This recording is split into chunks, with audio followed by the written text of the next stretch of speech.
everybody, and welcome to another edition of the Guys Who Stare at Stats. I'm Cade Kennedy, and Connor Gray and Andrew Santangelo will join me shortly.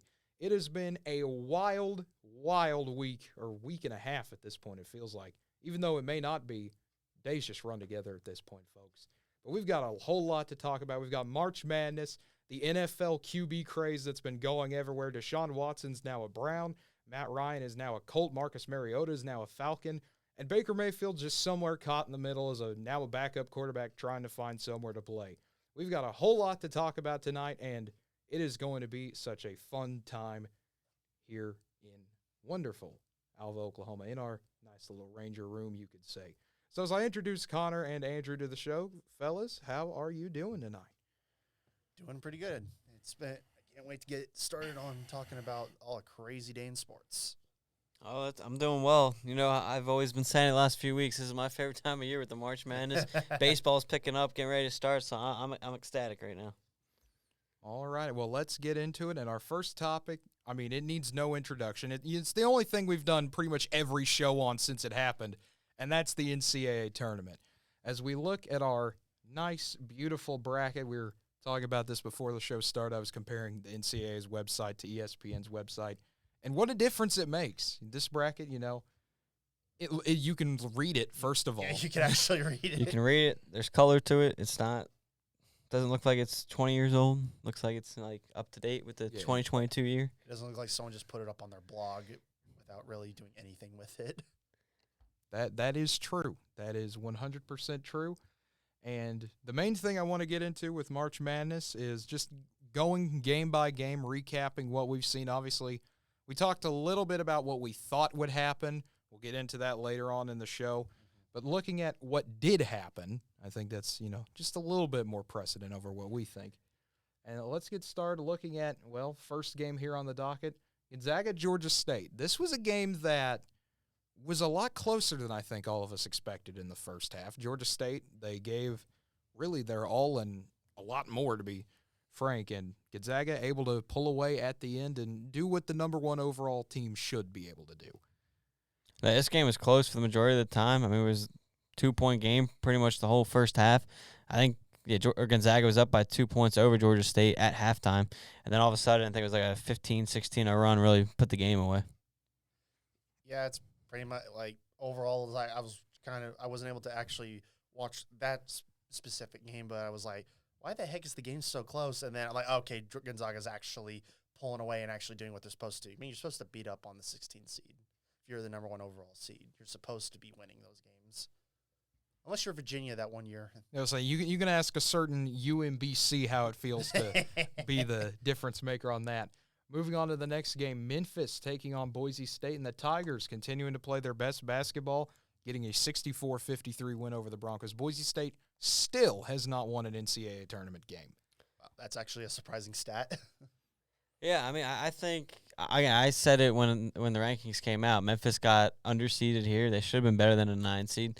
They showed it in this game, and we'll get into their next game in a little bit. But I'm interested to see where they could have went if they were seeded properly. But they definitely showed why they were better than a 9 in this game against Boise State. They controlled it pretty much from the start. Yeah, pretty much.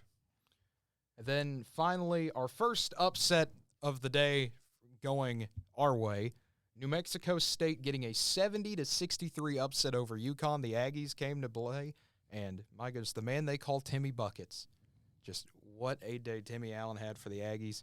Doing what you expect to do, making some threes, talking some trash, riling people up, and UConn going home early. It's like, I know me and Cade picked UConn to win this one, but I'm assuming you also had UConn winning? I did have UConn winning this game as well.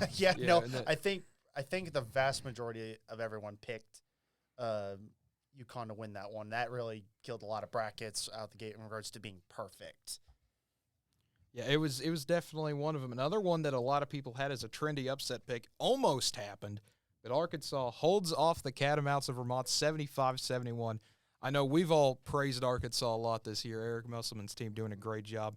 And the Hogs do what the Hogs did best. They win close games, getting a 75-71 win. I mean, I would say at this, obviously, when you get to the tournament, you're better off being lucky than outright being the dominant victor. It's like as long as you win, that's really all that matters in regards to this tourney. I know people are going to doubt you in regard to how well, because I know some are like, well, they played a close game with Vermont. I'm like, Vermont's a good team. They had I think, weren't they one of the best offensive teams in the country, or was that someone else I'm thinking of? Vermont is usually a pretty good offensive team. We'll talk about the best offensive team in a little bit and how they fared, but Vermont is, I mean, they're never a bad team. They always are in contention in the America East. They're always a fun team to watch, but it feels like every year you hear someone, and it's always a different person too, and that blows my mind. Oh, this is the year Vermont wins, and they never do. They had one time where they did, and ever since then they have not been able to replicate it. It's funny. Arkansas, they keep getting disrespected this year, and you mentioned Vermont was a heavy upset pick. I'll say this. I was not one of them. I got Arkansas in my Final Four, so I think the complete opposite of Arkansas.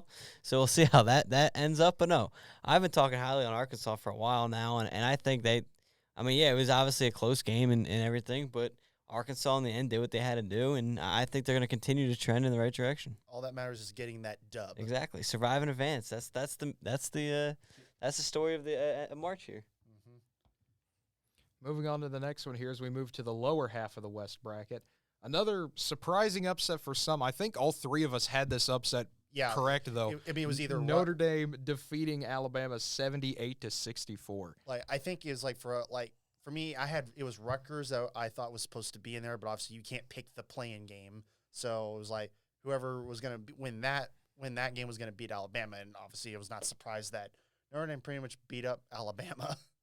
Yeah, again, two teams real quick that I've been saying have been underrated all year, Notre Dame and Rutgers, and they gave us probably, I mean, it's obviously tough to say with a lot of games left, but it could arguably come down as still the best game of this bracket was in the first four games, going to double overtime, going past midnight there on the East Coast and everything. So, again, Notre Dame, they finished second in the ACC for a reason, and a conference that, has always been talked bad upon this year, but has been saying other stuff in this March Madness. So, again, it's funny hearing all the disrespect to some of these conferences and teams and then seeing the way the March Madness shakes out. So I think that's kind of exciting here. But, no, Notre Dame, and I'll wait till – I want to talk about their next game here, so I'll wait to kind of get in depth about that. All right. Well, the next game is Texas Tech and Montana State, and the Red Raiders probably played their best game all season, in my opinion. A 97-62 win over Montana State. And the Red Raiders, you got the defense you wanted. You got the offense you've been waiting to see all year if you're a Red Raider fan.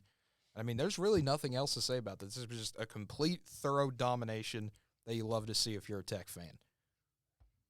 Yeah, pretty much. It's just like if Tech could, for the most part, play at least probably a form of that throughout the rest of their current games that for against Duke, they'll give Duke one heck of a game. That'll be one of the games to watch if they play some solid offense. But if their offense doesn't show, their defense better show up. Otherwise, Duke's going to probably roll over them. But we'll get there when we get to another prediction. Texas Tech, they showed why they were a 3 seed here. They showed why they were really good in the Big 12. This was just domination from start to finish. So credit to the Raiders, Red Raiders. Well, the next game here was another really highly contested game. This is one that I saw giving a lot of people trouble in picking a bracket. Do you take Davidson, who's been playing red hot all year, or do you take an inconsistent at times Michigan State team? And, a back-and-forth game, everything you could ask for. But Michigan State holding on to get a 1-point win, 74-73. I was watching that game with my dad, and I was so salty because it was like Davidson had momentum to win that game, and then obviously Michigan State put out some good shots, but there was just a lot of questionable calls that went against David. I thought was questionable against Davidson. It was barely touch a guy, and all of a sudden, bam, they call a foul. It's like, what the? It's so basically, it felt like the game was being robbed away from Davidson, in my opinion. But props to Michigan State for having for that about the final 6 minutes had solid offensive effort. So I can't really be as upset, but still, I'm not happy that Davidson got beat. We mentioned questionable calls. Unfortunately, for how good this year has been for the March Madness, a lot of questionable calls across the game so far in this March Madness. It's a shame that's starting to be a hot topic around around this March Madness this year. So it's definitely been an issue in that game and beyond that game too, just across the board. Obviously, when we go through the Arizona TCU game, I'm sure we'll talk about that for a little bit, just foreshadowing here in a few minutes. But Michigan State, obviously, again, this was the definition of a survive and advance game. Didn't look pretty for them all game. But you know what? As long as you have more points than the other team, that's what matters, and that's what they did in the end. Yeah, speaking of refs, I mean, that's not the only second-round game we'll get to talk about. There's another one involving a certain Big 12 team that we'll get to in a little bit. But Duke and Cal State Fullerton, we kind of already mentioned Duke being in the Sweet 16, so what a shocker. They beat Cal State Fullerton. Coach K is delaying his retirement as long as he can in the quest of that mythical 6th national championship. And the Blue Devils, I mean, what did you think was going to happen almost? I mean, they're playing hot at the right time, it feels like. Obviously, losing to North Carolina, never a good thing. But you get the Big West champ who, not saying they snuck their way in, but not expected to be here at all this year. The Titans known more for their baseball than their basketball. But good to see them make the tourney, Duke getting a win. So now since we have the first round out of the way, we can just kind of go back and do the second round. We'll just do it region by region. Stay in the region. Yeah, we just go down the region. So moving up back to the top, Gonzaga taking on Memphis, similar to the Georgia State game for the Zags. Back and forth the entire first half. Memphis starts building up a double-digit lead. It looks like, okay, this is a little bit different. Memphis using their speed and athleticism and just the raw talent that they possess. And they take a double-digit lead into halftime, and then Gonzaga turns the pace up. They turn the gear up to 11, I guess you could say, from 10 to 11. And the Zags roll all the way back to get an 82-78 win.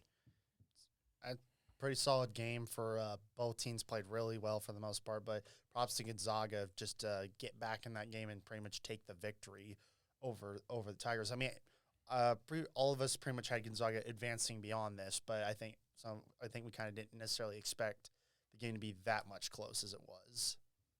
Right, Memphis is a good team. They should have won this game in the end. I mean, they led for the majority of it.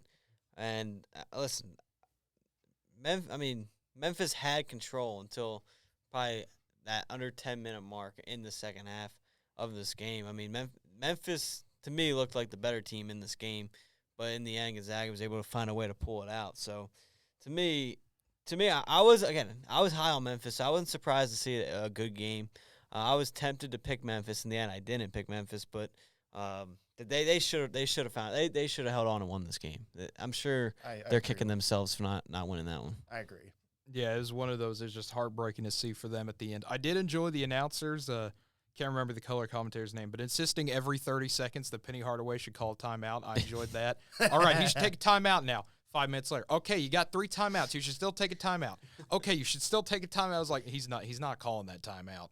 His guys might be gassed, but he's not calling that timeout. He's going to use it for the post game because that's what he did. I can't remember. There's another game that happened. I can't remember which one it was, but it was like this team was winning, and all of a sudden it was a giant run, and it was I think it was one of the Sunday games, but I mean it was one of those crazy ones. Moving on to another crazy game, Arkansas, New Mexico State. If you would have told me before the game 1st to 53 wins, I would not have expected that, but that's exactly what ends up happening. Arkansas, New Mexico State locking down defensively, but Arkansas once again getting by 53 to 48. I mean, this was a weird game to see, especially being contrasted with Gonzaga-Memphis, where Memphis had more points in one half than either of these teams had in 35 minutes. Was a bit of a pace shock, I guess you could say, but well-played defensive game, and that's something you don't see a whole lot of that I think you're seeing more in this tournament than I have in a lot of previous years. No, without question. I mean, a lot of these games have been more low-scoring than we're used to, and I think that's a big thing. And we were talking about before, people were ripping on Arkansas, not respect them because they couldn't really score that game, but to me, that's more impressive. You're able to win a game with 75 points, and you're able to win a game with 53, so it shows how balanced you are offensively and defensively. So I think, to me, that's more impressive for Arkansas the way they're looking right now because you can win games both ways. You're not relying on one because, listen, every team is going to have a night where you don't shoot as well as you used to. So it's going to be how well can you defend to keep yourselves in the game. So to me, that's more of an impressive win for Arkansas than people realize. I mean, for also with New Mexico State beat UConn, who was supposed to pretty much beat them up. and then obviously they would lose to Arkansas, but it was a really close defensive game. So it's like give some New Mexico State some respect. It's like they're a good team. Arkansas is also a really good team. So to knock Arkansas, you're also knocking a lot of other teams in this tournament that probably would have taken an L to New Mexico State. I mean, very true. We could easily see it happen. But another good defensive game. I can tell whatever we dropped over here is not a fan of defensive games. We got another one, 59-53. It was Texas Tech once again squeaking by Notre Dame. Texas Tech, this is the one fear I had about them. They have these droughts where they'll go 5-6 minutes, maybe get 2 points. Their defense is good enough to hold you off for that stretch. But if someone catches fire, you're in a bad situation. Texas Tech was able to just ride through the storm, ride it out, and they get a 6-point win. Once again, a team wins without having to crack 60. Weren't they down during that period where Notre Dame was like ahead, and then Notre Dame couldn't figure out how to score? They were, and that's the beauty of Texas Tech's defense is even though they get down in those situations, they're able to ride through it, come back, play their style, and then pretty much score the rest of the way. I mean, it's like, yeah, but that drought, that's going to come back to bite them. And obviously when we get to the prediction aspect, that could come back to bite them. If not the next game, probably the game after that, because it's like that you just can't do that. That's the reason why they can't win on the road. Well, during regular season play, they couldn't win on the road because they kept doing that. It's like you got to stop doing that. Yeah, I mean, Texas Tech here, again, you see they put up 97 in round 1, and they put up 59 in round 2. Again, it shows a balanced team there. Again, I thought Notre Dame should have won this game, to be honest. They probably should have. They had control a little bit late. A couple calls went against them, I thought, especially late in the game. When it was like 40 seconds, they're trying to put up a couple putbacks. They're getting smacked in the face, and there's no whistle.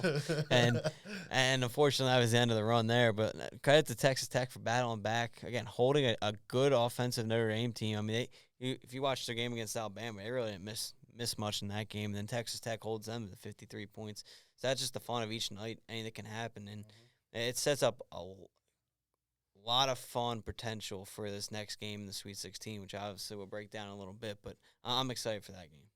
I am too. I mean, I'm excited for every game. I'm excited for the first 4. You know, I get up for Texas Southern A&M Corpus Christi. I think all 3 of us do. But it'll be a lot of fun to see how the rest of this plays out. But we're going to take a little detour now down to a different bracket, the East bracket, you know. As you move below, you go from west to east. That's how these work for some reason. That's where Nova should have been. I'm just assuming we're just going to skip over Duke and Michigan State. Yes, because I forgot it and don't understand how things work. I mean, we can not talk about it. I mean, we could just be quick about it. Yeah, Duke defeats Michigan State 85-76. It's a really good game, been competitive for 38 minutes. But Duke just able to do whatever they need to win in the final 2. Yeah, pretty much with this one is like, I think it's like, I feel like Davidson probably would have been a better matchup with Duke. Duke overall, I thought Davidson was a better team than Michigan State, but obviously they didn't win, so Michigan State's there. And Michigan State put up one heck of a fight, but it's like you're not going to outlast that Duke team. That Duke team's playing really good at the right time. They didn't play – I didn't think overall they were playing their best ball first half of the year, but when they got to conference play, they were putting it on all cylinders for the most part. I'm gonna disagree with that a little bit. I think Michigan State was the better matchup for them. I think they showed that. That's why Michigan State had the lead. They were up by 5 with 3.5 minutes left. Duke just was able to go on a run, and I mean it was incredible. This was one of the better games. I mean, I know it ends up being 9 points, but this was one of the better games of the first weekend here. I mean, Michigan State they were battling back and forth the entire second half, the entire first half. I mean, this was a great game to watch, and I mean Michigan State went up by 5. It looked like they were going to pull away a little bit. Credit to Coach K, calls a timeout and really sparked that Duke team. And they came out of that timeout, went on I think it was an 8-9-0 run to take control of the game again, and then finished at the foul line. So Duke did what they had to do to win this one. But I mean, I truly believe this was one of the better ones of the bracket so far here in the early going. I mean, I agree, and they even mentioned it on the broadcast, especially being close to home for Duke. It felt like a Sweet 16 or Elite 8 game. Yeah. You see those two teams together in that type of venue, that type of a game, just back and forth the entire time. That felt like there was a lot more on the line than the second round, and that's saying something. Well, with the history of obviously Coach K, and then you have both programs being really good for the last 20 years for the most part, it's expected to be that way. No, exactly. I mean, Coach K versus Tom Izzo. I mean, what a great coaching matchup there. And I'll be honest, I picked Michigan State to win this game in my bracket. I had Michigan State in the Sweet 16. Obviously, that didn't happen, but for a while, Michigan State looked like, to me, they could play with Duke there and even looked better for a little bit parts of that game. Yeah, I mean, the important thing is we all were wrong because we all had UConn winning and they lost. And that's what matters. No one is perfect, especially in March, and that is going to be a recurring theme as we go further and further down the bracket. But moving on, finally to the East. I didn't forget anything this time. Baylor and Norfolk State, this was, speaking of forgetting, this was probably one of the most forgettable games of the opening round. Just Baylor wins 85-49. Baylor does Baylor things. I think as a whole, that's probably the best game Baylor's played. It feels like that's the best game they've played all year. And Norfolk State's a solid team, but that just wasn't going to work out for them. I think they overall got the worst seeding possible for them. Despite the fact they're like, you've based it on their like record and basically how people talked about them. It was like, wow, this was probably the worst seeding they could have gotten. But that's just how the luck of the draw is. Yeah, we talked about how the 1 seed should dominate the 16 seed. Like Gonzaga couldn't do that. Well, Baylor did what they were supposed to do. Exactly. Yeah, they did what you expect a 1 seed to do, and North Carolina also doing what you'd expect a 1 seed to do. Just pure domination, but it's an 8-9 game. North Carolina getting a 95-63 win over Marquette. And this North Carolina team, this was a sign of things to come, but the Tar Heels just absolutely on fire the entire game. It's not that often you see 8-9s that much of a blowout. But that's what happens when it feels like one team is making every shot they throw up. That's exactly what the Tar Heels needed to do, and that's how you beat a good defensive team. Just make all your shots. Should try telling that to more players, obviously. It's a winning strategy. Hey, you're absolutely right. And I think, I hate to say it, but I think it's a common theme for Shaka Smart. I mean, I think for some reason, he just seems to always get out-coached or outclassed in the big games. And, again, here it was. I mean, I don't think – while I do think North Carolina could have been better than an 8 seed, do I think they're 32 points better than Marquette? Absolutely not. I just think it was a bad showing and everything, and we'll see what happens. But we talk about North Carolina's offense, and I don't know we'll get into the game a little bit, but for how low scoring we've been talking about everybody else, 95 and 93 in their first 2 games, how about that? I got nothing to say. Oh, okay. I was just waiting. Yeah, I understand. But it's like I was just like, you guys already. You said everything I was gonna say. I was just like, I can't add anything to it. I was just kind of like, hold. He's gonna say something. Hold. Oh, okay. On we go. Speaking of another blowout, we got 3 in a row. St. Mary's just devastating the Hoosiers. Yeah. This is St. Mary's at their best. This is a slow-paced team that made a lot of shots, played exceptional defense, controlled the game, and the Gales are rewarded with a blowout win over Indiana. But we also had the best moment of the tournament in that game. Cheerleader getting the basketball on top of the goal basket.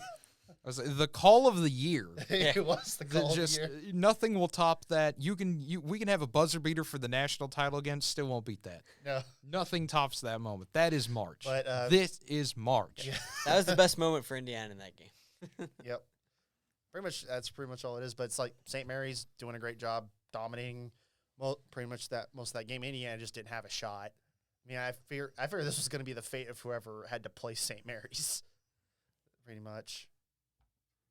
Yeah, unfortunately, St. Mary's was going to unload on someone, and it just had to be Indiana. Yep. But speaking of kind of oddities, that's an oddity in and of itself. But another one, UCLA getting taken down for a good chunk of the game by Akron. But the Bruins come back to get a 57-53 win. But I saw a lot of people trying to joke this upset into existence about, like, we're going to zip you. That was the main thing I kept seeing. It was like zip, zip, win, or just random things like that. I was like, what is going on? And then they play in the first half, and it just starts getting more and more. It's like, here comes Akron. Here comes the Kangaroos. It was like, what is happening? And then UCLA finally able to get something going late, and the Bruins able to roll on to the next round. People, like, they were actually it's not like from what I heard, like previews of regards to with the UCLA Akron game, they were talking up Akron was a pretty solid, had a really good basketball team that don't underestimate them. And it seemed like UCLA pretty much did a good amount of that game, but obviously UCLA was able to come back and win that game. But this is kind of one of those games UCLA needed to at least win this game by double digits to like, hey, we're actually that good. So obviously I know the next game showed they were a lot better, but it was just like, it kind of showed people doubt, like, is UCLA even going to get out of the second round? Is basically, I think, a lot of questions popped up with this game, after this game. They survive in advance, and that's where it goes. And I think Akron played very well. They had a great shot to win this game. I mean, it got to the point where I was thinking they would win the game, and I was making jokes to my brother because that's where he went for his master's degree, was Akron. So, I was joking around with him the whole game. And but you know what? Credit to UCLA. They were able to find a way to come back in that game and pull that one off. But listen, I mean that's just the story of the month. And fortunate enough for them, they were able to find a way to live another day. I mean, that is all you have to do in this tournament: win and just keep on going. And speaking of that, Texas able to do that. They take on Virginia Tech. Texas coming into this game a bit more on a slide than Virginia Tech. Virginia Tech on almost what we could call a runner's high, but for basketball, going on a run out of nowhere to win the ACC tournament, sneaking in as an 11th seed. A lot of people had faith in them to pull this upset. A lot of people picked it. It was, I believe, at one point, almost over half the brackets on ESPN had this as a called upset, I guess you could say, if you believe in such a thing as a guaranteed upset. It's like, well, rightfully so, because Texas wasn't really playing their best basketball prior to that game, and Virginia Tech was on a roll. So, obviously, it was going to be the trendy pick for an upset. Yeah, but unfortunately, that's how it seems in March. You think you have an upset, and then the opposite happens. Texas getting an 81-73 win. They pretty much mainly kept Virginia Tech at arm's length throughout that entire game. Like, I only got to saw glimpses of the game, but it pretty much was like Texas was just like, yeah, you're not getting much close to us. Like, it wasn't outright domination, but it was like we're keeping you away, just enough away from us. No, I really think it was domination. In all honesty, the score makes it seem closer than it really was. Like, Texas held a 15, 16-point lead for the majority of that second half. And I'll tell you what, I didn't think Texas was that good. I thought they played a lot better than I thought they were. But there's a guy, I don't know why I not that I underestimated him, but I looking back on it, I should have picked Texas in this game because of Chris Beard. I mean, he's a good coach come March. I mean, he took Texas Tech deep in the tournament multiple times. I don't know why I picked against him. I mean, he's one of the better coach. But, yeah, I do. There's not many picks you regret, but I kind of regret that pick just because I don't know why. You picked it. You didn't really pick them because Texas kind of the recency bias of their history. They really struggle in the opening rounds of the tournament. I agree, but that was shocking smart, and that's what I was saying about Marquette. Here, I've always been a Chris Beard guy. I should have went with my guy, but I think it's also kind of the legacy of Texas. Not even Shaka Smart, but Rick Barnes before him. That's exactly what I was meaning, is that the issue is the coaches before Chris Beard really – they struggle to get out of the first or second round. So that's why you don't really pick them. Yeah, it's kind of more of you need going on, I guess, in the future for all of us. We learned a valuable lesson. You need to separate the program from the coach.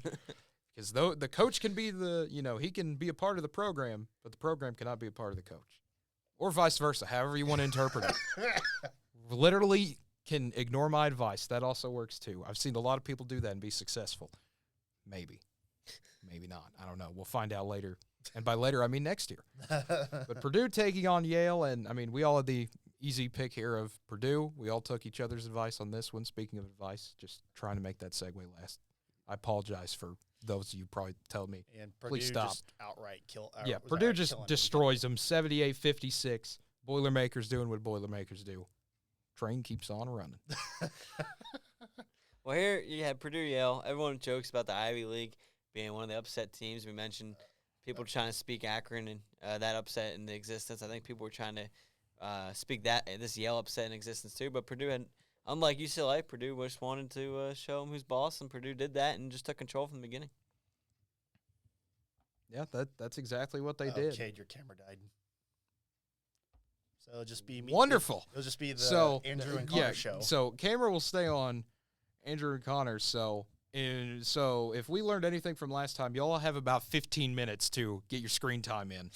So moving on to the next game here, Murray State and San Francisco, one of the best games of the tournament so far. Oh, easily. It was so good. Yeah, Murray State getting the win in overtime over the Dons. This was a fun game. Even with San Francisco, one of their best players out, one of their bigs, their center, they were still able to compete, take this thing to OT, and just could not get it at the end. No, we mentioned all the low-scoring games. So this one was high-scoring, 92, 80, 87. And I mean, this was back and forth majority. But how many times we talk about Murray State? Well, maybe not next round, but Murray State usually always finds a way to win the games, and that's what they did this game.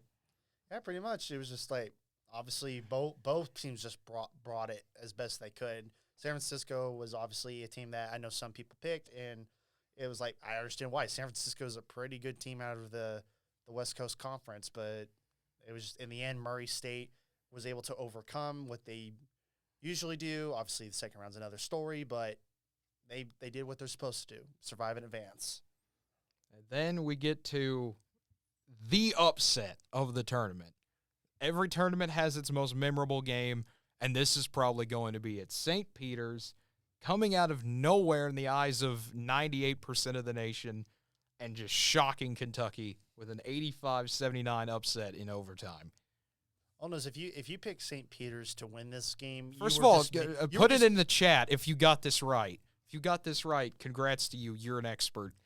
Come take our job. I don't know. And then please follow that message up with, I go to St. Peter's. Yeah. that is the only people that pick that game. Or you're just memeing. Or you just say, haha, peacock, bird team good. Yeah. I've seen that. I saw where it was a funny post I saw where they were perfect until this game, and their friend only got this game right because they were doing a coin flip bracket. They got every game wrong until this one. He was like, my bracket's gone, and they got it right. There you go. and then his friend at his office party is like, haha, I like peacocks. They're funny. I'm going to pick them. And he was just like, how do I deal with this? Everyone I know picked them because they thought it was funny, and they won. How do I live with this? Sometimes the way it works. That's just March. That's March Madness for you. That's March. But as we move on to the second round, possibly one of the most controversial games I've seen in a good amount of time. We'll get to Arizona TCU. That was another controversial one.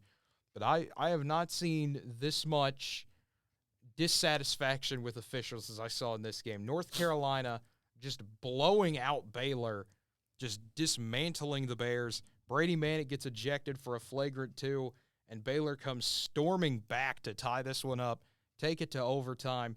But North Carolina finds a way to survive 93-86. In a game no one really saw coming in any shape or form. If you thought North Carolina was going to win this game, this might be the way you'd think they do it in overtime. You would never expect them to have a 25-point lead.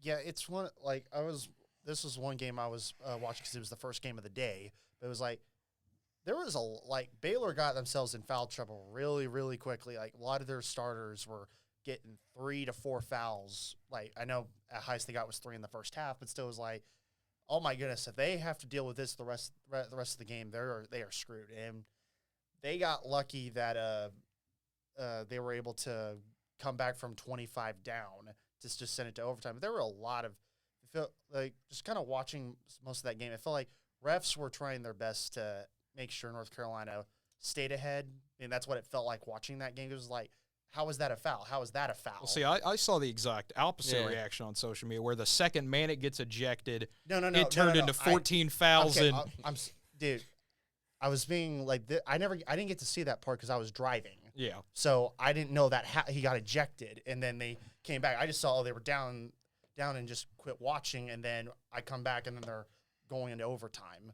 Yeah, but so it was like, what the heck? That was where I saw most people were mad about was you get a span where Baylor gets 1 foul called or 1 or 2 in 8 minutes, and North Carolina gets 14 called, and Baylor was allowed to play a lot more physical, kind of like what you saw most of the year with them. I saw even OU people were upset because, Baylor and Oklahoma had a history where Tanner Groves gets kneed in the face by Matthew Meyer, and they didn't call it. They called nothing on that, but Brady Manick, elbows someone in the face, and that's a flagrant 2. And so I saw OU people were like, does Baylor have superpowers or what? Do they just get to avoid flagrants or get them called on them? I saw people were mad about, possible tripping incidents and flopping, Then it gets more and more into normal gripes you see in other games. But overall, it was still a really fun game. I think the refs took away from the game, but also kind of made it funnier to me because you didn't know what was going to happen next, what random thing they were going to call. Refs pretty much, initially it was Baylor was getting hit with ticky-tack calls for the first half of the game, and then obviously whatever the second half I wasn't able to watch. I guess, like you guys said, Baylor got away with a lot of stuff, and Manic got ejected for a really questionable elbow that really should not have been a flagrant. But I think this is where Baylor's injuries caught up to him. I think so. Baylor's the better team than North Carolina here. Baylor's been banged up all year. I forget his name, but their best player goes down. I think he tore his ACL late in the regular season. And I think this is where you knew it was going to catch up with them eventually. I thought it was going to be the next round. I picked UCLA over Baylor in my bracket because I thought that's where it would catch up to them. But here, I get the calls, but in the end, I think Baylor missing those two guys.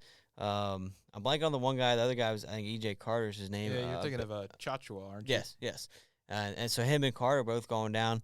So I think this is where it really caught up to him. And if healthy, I think Baylor wins this game. But credit to North Carolina. From start to finish, their defense caused problems for Baylor. They were able to score at will as well. I mean, obviously Baylor slowed them down a little bit when they were able to climb back into the game. But no, North Carolina scored from the beginning, caused problems for the Bears all day.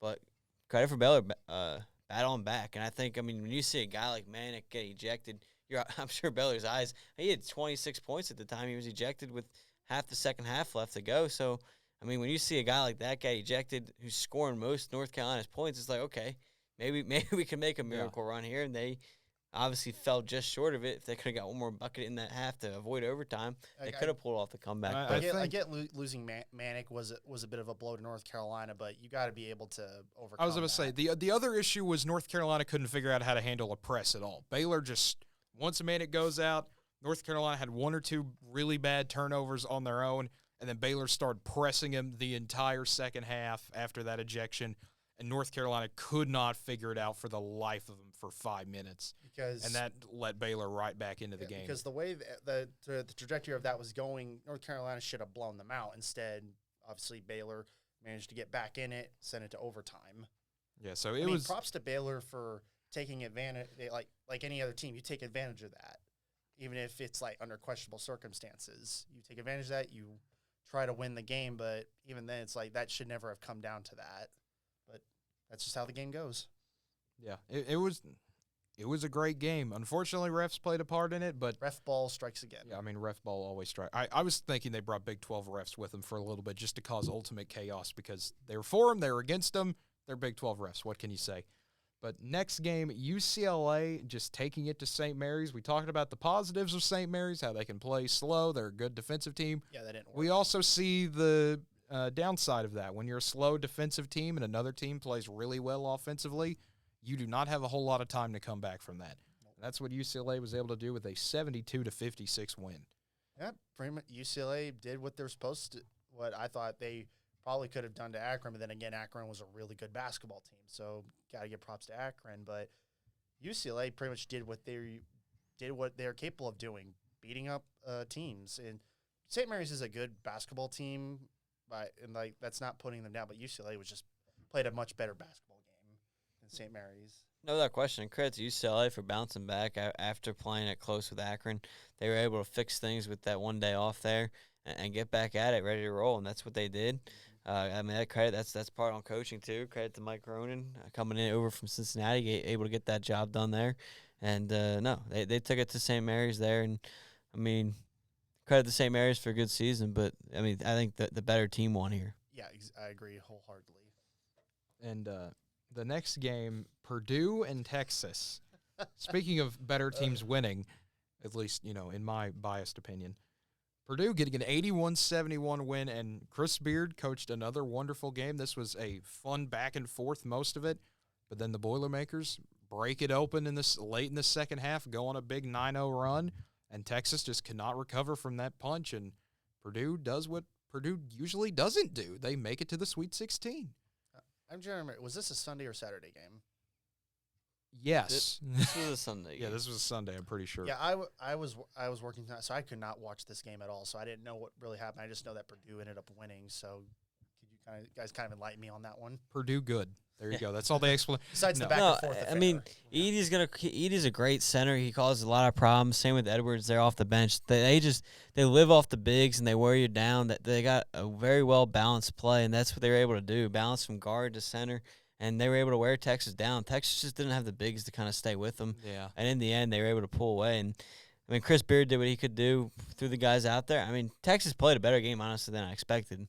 I thought Purdue would control it mostly for the most part, but no, like you said, Cade, it was kind of back and forth for a while before that 9-0 run. So, again, Texas surprised me a little bit as they did in round one. But, again, here sometimes you don't always get the upset. Sometimes the better teams close down in the end, and that's what Purdue was able to do here. And I think credit to them. Cade, like you said, it's a spot we don't really see them get to too often. Obviously, they had the one big run with, who was it, Carson Edwards, I believe, went off that one March Madness, got him to the Elite Eight. And that's where they fell there. So this is something. Is this the year for Purdue? I think we ask that question every year because they always got some new big, and that's could be the one. That's the question that comes anytime they ever make the tournament. Yeah. So it's like it's been no, and we still don't know if that's still a no. Yeah, and I mean, Mike and Perkins saying it as well. Texas had no answers for Purdue big man. Well, he's 7'4". How do you stop Zach Edey?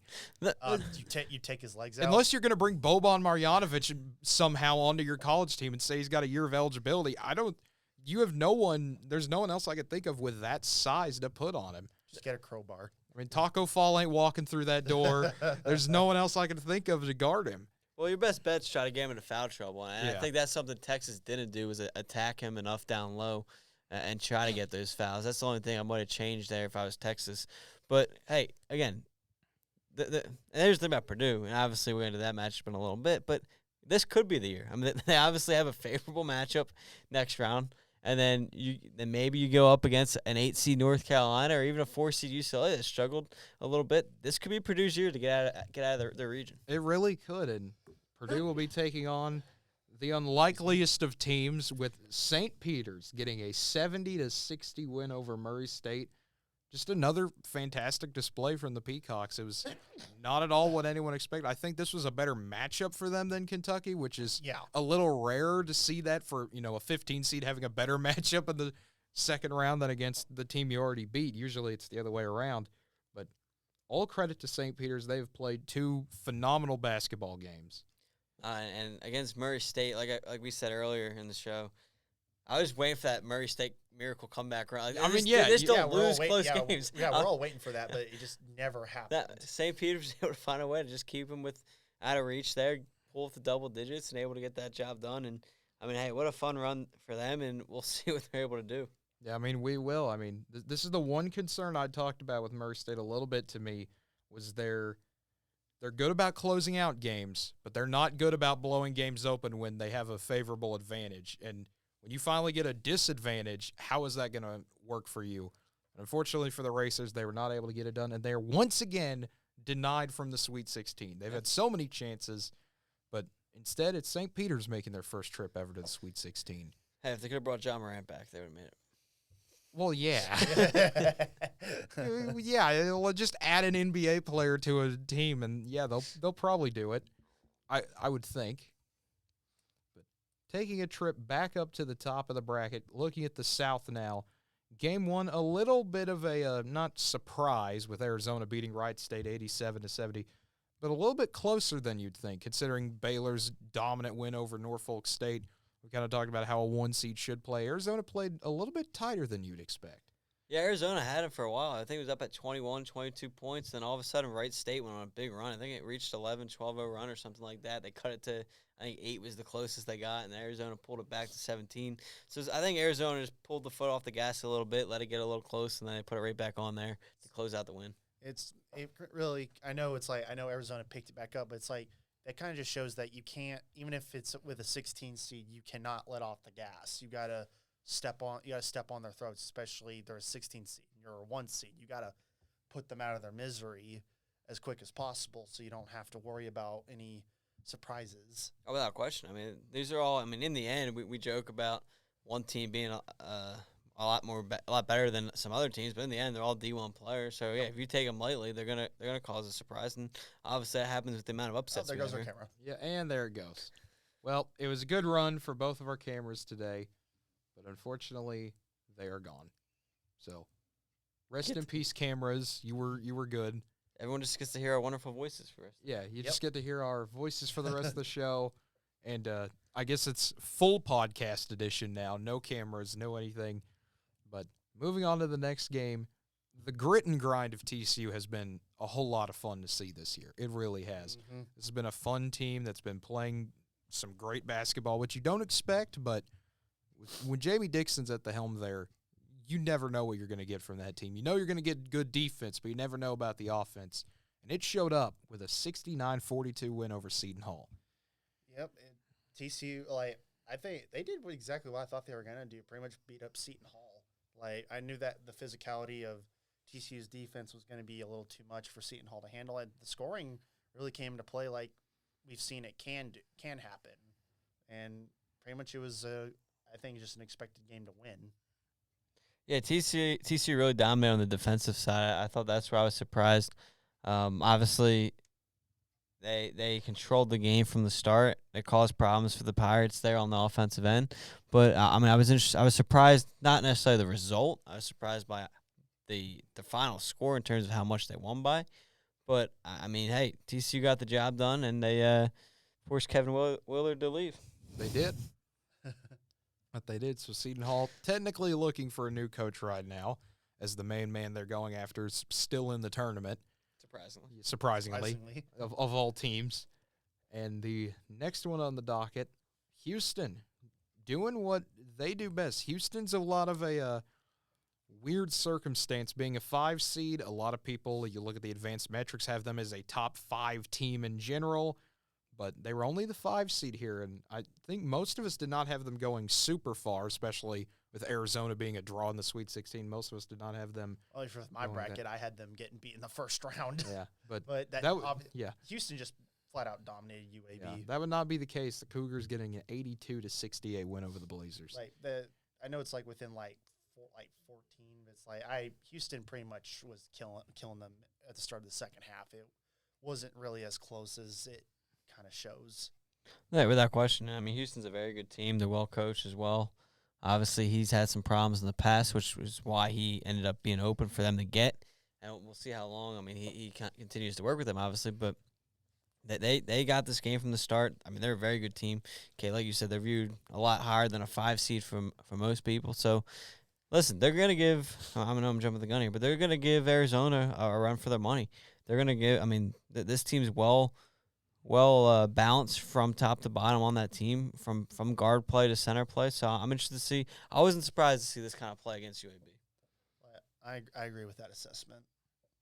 Yeah, and then Illinois and Chattanooga ended up being kind of the upset you didn't think about happening. Yep. And then it nearly does. Illinois just surviving 54-53. And the Mocs, I just love saying that name. The Mocs. What other team are you going to get a name like that? Chattanooga, they played their hearts out. They played an amazing defensive game. They were able to shut the Illini down, but just could not close it out. Yeah, wasn't at one point Chattanooga was up by double digits, or was it they were just up by 9 or at the most?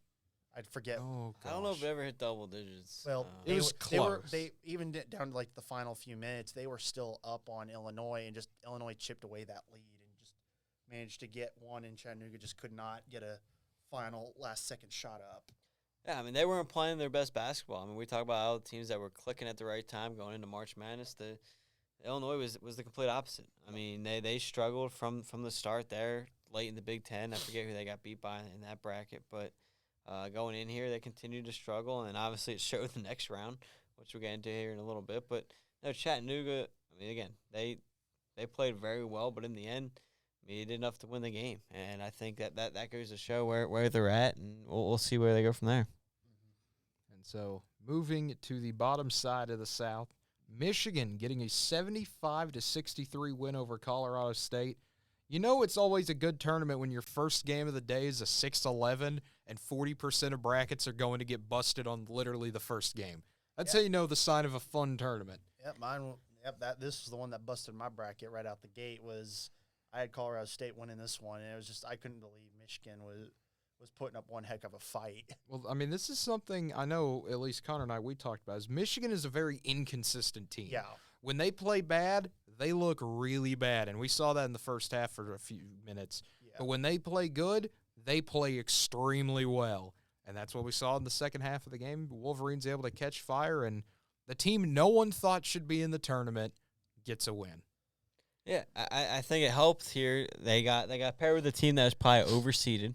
In all honesty, I don't think Colorado State should have been a 6, and I think that benefited Michigan a little bit. Obviously, you can only play who you're given, and credit to Michigan, a team that everyone. I mean, let's face it, they were disrespected a little bit. I mean, everyone thought they shouldn't be in, including myself at 17 and 14. I mean, I thought it was going to be a tough go for them. I did pick Michigan in this game just because I wasn't a fan of that Colorado State team, and I mean. Listen, when you're in the Big Ten, you're well balanced, you're well tested, and I think that showed in this game. I mean, it got off to a little slow start, and like you said, a very good hot start to that second half was really the difference in this game.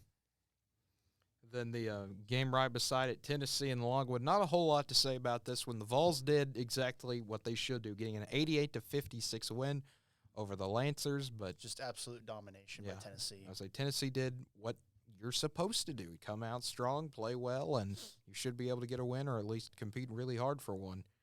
And that's what Tennessee does. But the next game was another grit fest. And, I mean, you could say this is a brick fest. They were building mansions over there. It was an incredibly odd game. Ohio State getting a 54-41 win over Loyola Chicago. I will say a game where the Ramblers shoot only 20% from 2 for most of it. Yep, and pretty much to say about the whole game, even for both teams, it's probably the worst game of the tournament. Like Loyola Chicago did not play like how they can play, and even Ohio State didn't play as well as they could. So it's like both teams were not playing the best ball. Yeah, no, sometimes these games are fun to watch. Like, you know, like if it's close, like the defensive battles. Like I enjoyed seeing how many layups Loyola Chicago was going to miss. Like, it was fun to watch for the wrong reasons, but it was also just like it was just also hard to watch. For me, it was fun to watch, but also hard to watch because just how bad the game was. It felt like the Big Ten equivalent of like Iowa Purdue. Like, this is going to finish 7-3. This is what it felt like to me. It was bad in the sense because Loyola Chicago couldn't score, but like what I'm saying is like one of my favorite games was Texas Tech Notre Dame. Even though there wasn't much scoring, I love the defensive battles. You get a little bit of a run here to spark the offense, and then you get the defense kind of slowing it back down. And those are kind of some of the more fun games to watch. Just because it's not okay. They're gonna make a basket here. They're gonna make a basket here. It's gonna be like defensive games. It's like, okay, where's the big run going to happen? And that's why I always say that. I mean, crossing sports real quick, that's why I always say about baseball. Some of my favorite games are the 3-2, 4-3 games where you kind of get that 3-run home run or the two runs in one inning to kind of like spark something. But like overall, I love the defensive battles, and so that's why if the Loyola Chicago could have pulled a little and made some more laps, this could have been one of the better games. Yeah, this could have been a really intense game. Well, the thing is like I agree. Like I like defensive battles, but I was like just overall how both teams played offensively. Like it was like at least with the Notre Dame and Tech, they still played. They still had some form of a rhythm. There was nothing with. That's the reason why I called it one of the worst is because there was no form of offensive rhythm for Loyola Chicago. But that just happens when you just don't shoot well. And Ohio State played a good job defensively. But it was just like that's why I'm kind of dissing on the game a bit more. Even though I do like close defensive battles. Yeah, I think E.J. Liddell just caused a lot of problems there for Loyola Chicago down low, and he's a very good forward down low for Ohio State, and he showed it in this game. I know we won't hear any complaints from this next one, Andrew, for you. Villanova getting an 80-60 win over Delaware. Nova does what Nova does, and they win in the first round over the Blue Hens. Yeah, no, it was a very good second half. Delaware actually played pretty well the first half. They did. Delaware actually was winning most of that first part of the first half, and Nova went on a big run late to make, I think, 9-point game at halftime, and then kind of just dominated in the second half. So Delaware actually played Nova closer than I thought they would. And I think, like, Delaware played a really solid game, but in the end, Nova did what they're supposed to do. They did exactly what I thought they were going to do. Pretty much go on a run where they're just gonna kill them, and then kind of just let things settle in and just keep that lead. Exactly. And then moving to the second round now, Arizona TCU. We've mentioned this one a few times already. Zona getting an 85-80 win over the Frogs in what was just a mess of a game. That was got to be one of the wackiest endings I've seen to a game in a while. You get a couple could-be fouls, decide not to be called. Arizona gets a breakaway. All you've got to do is make a basket, and you take just a few tenths of a second more than you should to get a dunk when you should have went for a layup. And that's how it went to overtime. Arizona able to battle back, and TCU, they played a phenomenal game. This has been the best TCU team I can remember in terms of at least success and how they've been able to play. Easily. Unfortunately for them, it comes to an end at the hands of a 1 seed. I was actually able to watch this game. It was like TCU had pretty much had it right in their hands to win this game, and then I think Miles Jr., who had the ball at half court, gets basically body checked and gets knocked down and then loses the ball and no call. I get it. There's like an idea that you don't call stuff you don't really call much of anything at the end, but it was a blatant body check that knocked him down, and yet they didn't call it. That's what we call letting them play. Whether you agree or disagree, that's what we call letting them play. Well, and this is what I love. When you get that call at the end of the game, everyone is all mad on Twitter and everyone's complaining. How do you make a call late in the game like that? And then you get one that doesn't make the call, and everyone's complaining the opposite way. Oh, this is the worst no call and all that and everything. And you're never gonna make anyone happy. Like, thing is, for me with that one was that obviously because Big 12 bias, it's like I'd have been fine with it if they called it because it's like he blatantly knocked him down, let down. You have to call that, but it was like, I think just like for me with any team, it's like if it's blatantly obvious that a knockdown, you have to call it. But I get it. There's a sentiment of letting them play. I'm like, you let them play most of the entirety of the game. You don't I understand you got to call fouls at some point, but it's like most time you just let them play as long as it doesn't get way too physical to the point where guys are about to throw elbows. Sir, that's not the NCAA. You call every foul. 40 fouls a game. That's the Big 12. Best ref ball. Well, just to touch on a couple things you said. One, if I'm being honest, and obviously it's easy for me to say because it's not my team, I honestly didn't do I think it was a foul? Yes, I will say it's a foul. But I honestly didn't fully hate the no call because you kind of had him trying to scramble. He was caught in a double team. He was trying to scramble away. He's kind of flaring his arms a little bit. And to me, when he's and honestly, he could have been called for backcourt too. They missed 2 calls here, which I think people are missing as well. If you see him kind of dribble on the back and his foot's on the line, he could have been called for backcourt anyway, and Arizona could have got the ball right as about where the foul occurred. So, and in all honesty, I think it almost washed out in terms of that sense. And then 2, I do think at least this call didn't decide the game. Like, it would have been different, obviously, if Arizona goes on, grabs the ball, makes a shot, they win with 0.2 left. At least it wasn't like that, and it fully decided the game. In the end, and obviously it's different being the last second, in the end, there's missed calls both ways, and then in the end, it's still a tie game, so you still had a win in overtime. So that is one thing I'm very happy and thankful for. It didn't decide the game at all because it didn't give Arizona the win. Again, if it would have stole the ball and made the shot at the buzzer, then, yeah, you could have made the argument inside the game. But in the end, obviously there's missed calls both ways throughout the game, and then you had a chance in overtime to get the win. It's always guaranteed you're going to have calls that are not going to be called for both teams, but that was a crucial moment in the game that could have sent TCU to the free throw line to at least get the lead.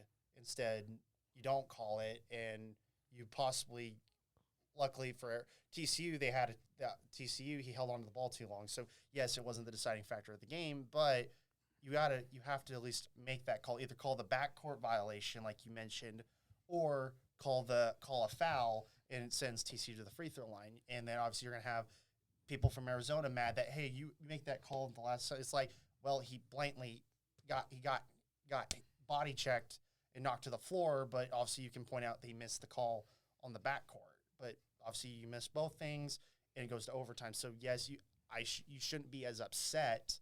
Like, I shouldn't be as upset about it, but it's just like, it's just one of those things that TCU would have won the game, but obviously they didn't because they got overwhelmed in overtime.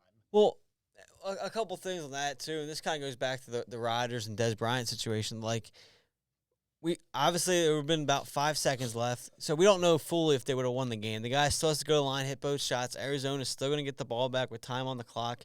So while is it assumed, yeah, he's going to make at least one of the two. I can't remember if they're in a one-on-one situation or not.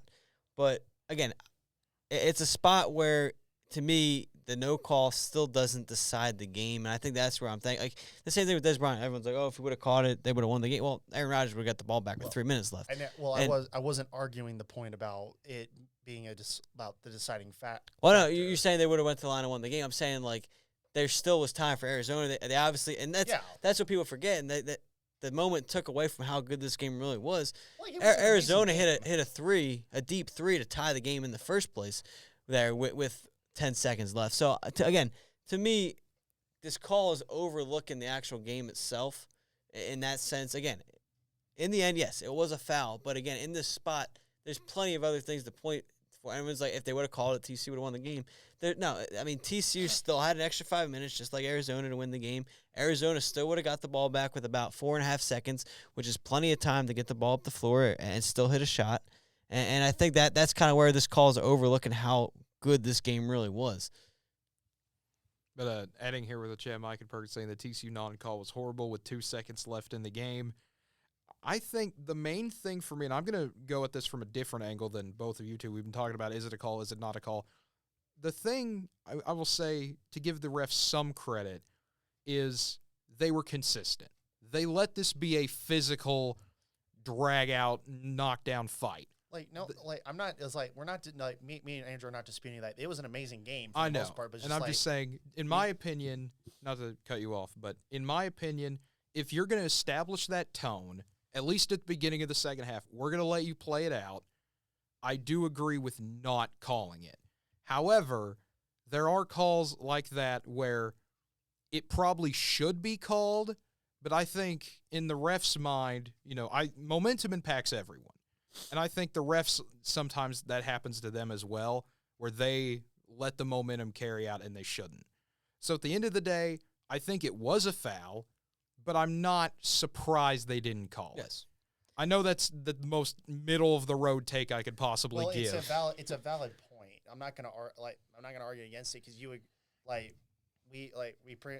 most parts we can agree it could have been called a foul, but they let it play out, and it's like.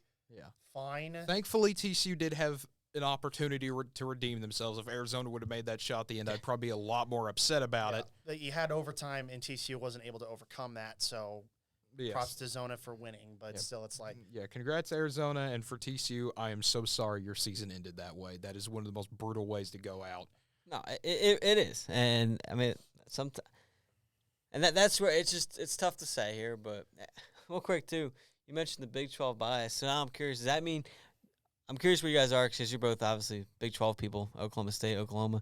So you guys always rooting for the Big 12? It's like, this guy going to be SEC soon, so he probably doesn't care anymore. Well, I'm saying my point is, so you guys root for your conference teams because I'm always on the opposite of that. I don't want to see. I don't root for Texas. Let's get that out of the way. In Kansas, I really don't, but it really depends on who Kansas actually plays. Yeah, I was just curious. You said Big 12 bias. Does that mean you were pulling for TCU? Because I'm someone who.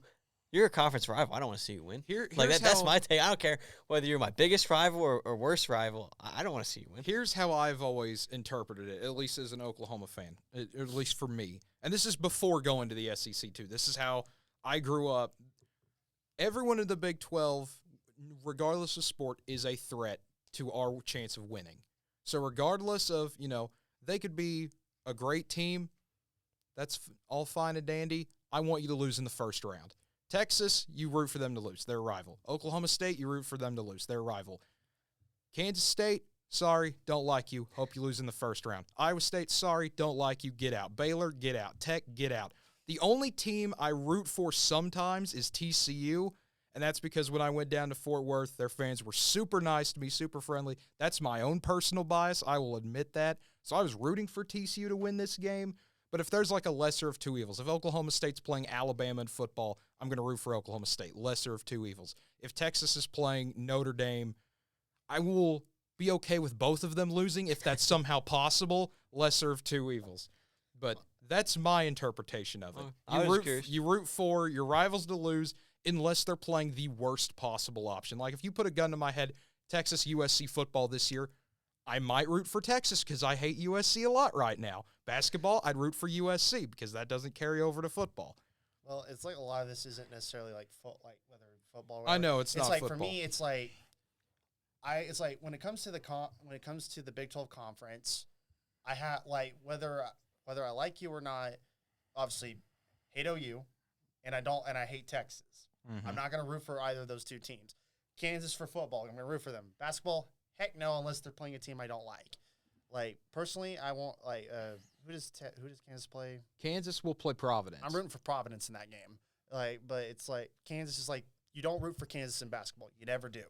But pretty much anyone else, it's like I will be like, hey, good luck trying to win. But if you lose, I'm not going to be upset about it.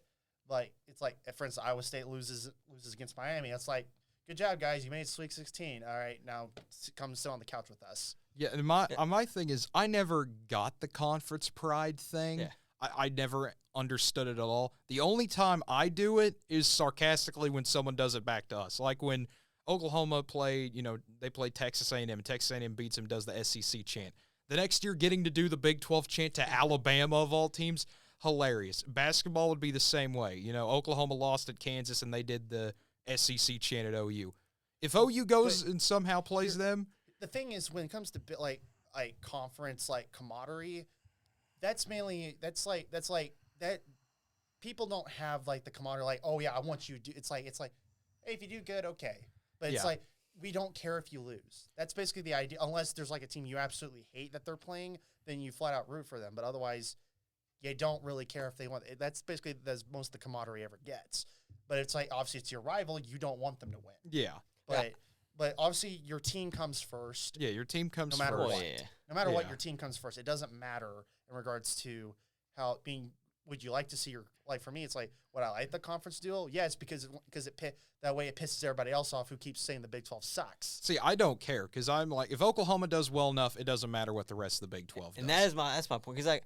I brought it up because when you said that the bias and stuff, and being Big East and Big 12. Yeah, I was gonna say, I wonder how that goes for you. Oh, it stinks to see Marquette get crushed and Seton Hall get crushed, UConn lose. I'm like, who cares? Like, as long as my team does well, like it doesn't matter. Like Villanova's gonna go out and do Villanova things. Like I could care less what Seton Hall, Marquette, and all those teams do. Yeah. Like, you guys are making it sound like I'm basically like, oh my god, I'm so sorry you guys lost. It's like I'm not like that. I never said once about you. No. The tone you guys are saying, you guys are making it sound like I'm.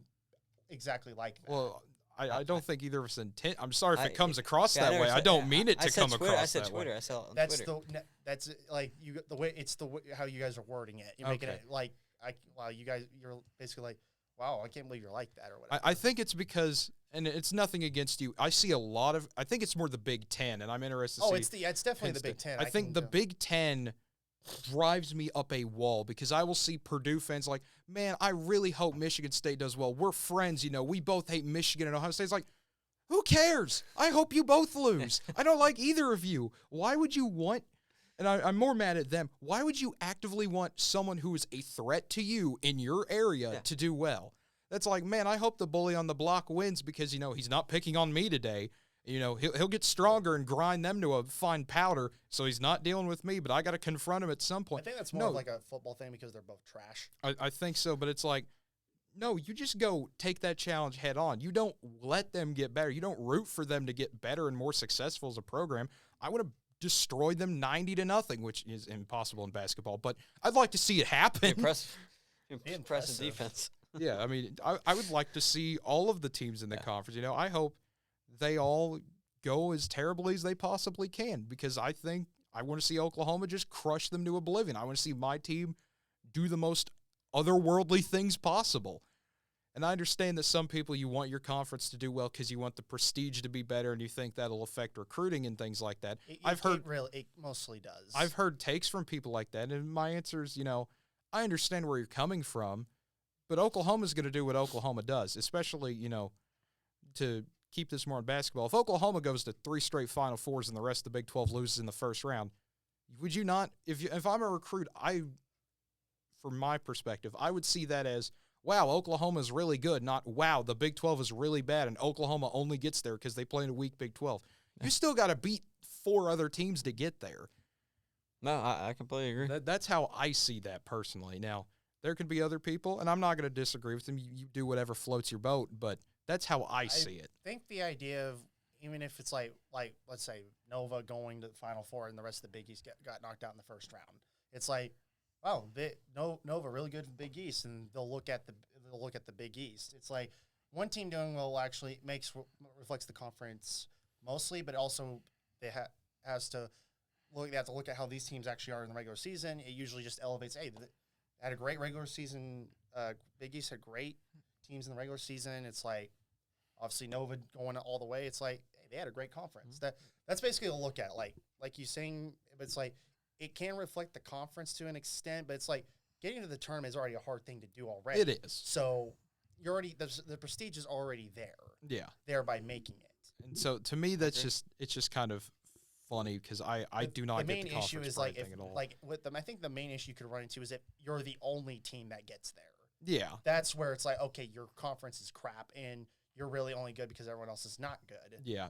To that, I would just say that's where that prestige or recruiting can kind of hurt you, but not really. I mean, Gonzaga, it's worked out pretty well for them. So. Yeah, and I mean, we have seen the WCC get better to give their conference some credit. I mean, after bashing about conference pride, to give someone some credit, the West Coast Conference is getting better. Of course, you lose BYU in a few years, so it'll get a little bit worse, but it'll be interesting. True. And speaking on the top of conference pride, I'm going to say, especially being somewhat Big 12 guys, when BYU and Houston and all them, how are they going to be viewed, at least in your guys' opinion? Because are you going to, obviously you'll welcome them in, making the conference better and everything, but how are they going to be treated? Are they going to be like, do you put kid gloves on them the first few times? Hey, welcome to the conference, happy to beat you guys, happy to meet you guys, hope it's a good game, all that? Or is it just straight up, welcome to the Big 12, we're going to try to kill you by 50, that's life, deal with it? That's exactly it's going to be exactly. I want to beat you. Because I've seen some Big 12 people, we're so nice, we're going to be friendly. That's what we do in this conference. We're not like Oklahoma and Texas. We love everyone in the Big 12. Well, we're not going to we're not going to like, you're garbage, that's it. But it's like, hey, you're a good team. By the way, we're going to want to kick your butt. Because that's what OU's going to do going to the SEC. OU, Texas, they're going to go in guns a-blazing. Who are you, Mississippi State cowbell people? Get out of my sight. We're Oklahoma.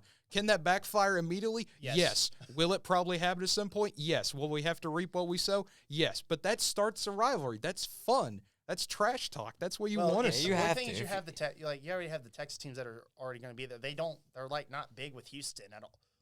So Texas, they all hate Houston. Yeah. That's old Southwest Conference days. Well, it's like with BYU, it's like, no one really has any form of connection with them, so that will probably develop as they come in. Then Cincinnati and UCF, it's the same way. There's not really much connection. The only rivalry there is West Virginia, Cincinnati. They probably have some animosity from the old Big East days. That's probably the only group probably two teams that will actually hate each other right out the gate. That's not Houston. Well, as everyone else is like, well, we got to figure out who we want to hate more. Yeah, and so pretty much it's going to come down to who's going to dominate, at least initially for the first few years, for everyone to start disliking. Yeah, and that's what I'm excited to see in the new look Big 12. We've gotten completely off topic. We have spent 15 minutes. We spent 10 minutes talking about the Big 12. We have You're gone. You're welcome. Yeah, thank you, Andrew. That was not the segment I thought we would ever do today, but you know what? I didn't think it'd go off topic that much. I just thought it'd be a quick conversation. Yeah, I mean, it is something that's interesting to think about though, because it's something I've always kind of wondered, especially from the other side. How do you view that? Because I've seen some people, they love it, and some people hate it. I play it twice a year. You're my rival. I don't want to see you win. Yeah, that's my take. Let's say the idea is like, well, we bring in some solid teams. Okay, now let's go out and kick your butt. Okay, can we put this one to rest? The people who say I root for OU and OSU, are they real people? Discuss. Are they real people? Are they real fans? That's a different conversation. It's like, do they exist? Yes. Are they real fans? I don't know. Yeah, because I've met so many throughout my experience, and this is all over the state. I root for Oklahoma and Oklahoma State. When they play, who do you win? Who do you want to win? Oh, Oklahoma. I just want Oklahoma State to be 11-0, so when we beat them, it's that much more exciting. It's like, Bedlam is already exciting enough. It gives me enough mental problems that it's like I always get it, like the last few years, like every time Bedlam's been a close game, I always feels like I'm about to have a stroke at any moment. moment throughout the game. So it's like it doesn't need to be 1 versus 2 to be that much more important. It's like both teams could go 1-11. And go 1-10, and then it's basically all about who doesn't go 1-11. Yeah, I was about to say, OU could be number 1 in the country, Texas could be 0-5, and I'd still be on pins and needles for 4 hours thinking about it. Just watching that game is just like, oh my God, both teams do not play good in this game. That game is the most stressful because Texas and actually, it's like whoever's the worst, overall the worst team. No, the worst plays their best game. No, the worst team plays their best game, and the best team plays their worst game. That is tradition. And if they're both good, they play their worst game. I hate it every single year. And I can't wait for the next one. That's just how that rivalry works. Okay, it's special. But we mentioned Houston some point during that 15-minute diatribe. Speaking of Houston, they beat Illinois 68-53. We got to get this on the rails. We're already at an hour 15. We're going to be here for a fortnight at this point. But, yeah, I mean. Houston pretty much dominated, pretty much killed them. Yeah, I mean, Kelvin Sampson's team is really good. And keep in mind, this Houston team is extremely, you lose 2 of your best scorers early in the year, and they still made it to the Sweet 16. This is a fun Cougars team to watch. Incredible run. It was a good game for the most part. They kind of pulled away at the end. The score's misleading. This game, top to bottom, was very good. Houston controlled the last couple minutes there when they pulled away, but this game was back and forth for the majority of that game, I think, until the last 4 minutes or so, kind of that last media timeout. But credit to Houston, finding ways to win. I thought Illinois were playing better, to be honest, but, again, you saw the way they struggled coming in. You saw the way they struggled in round 1.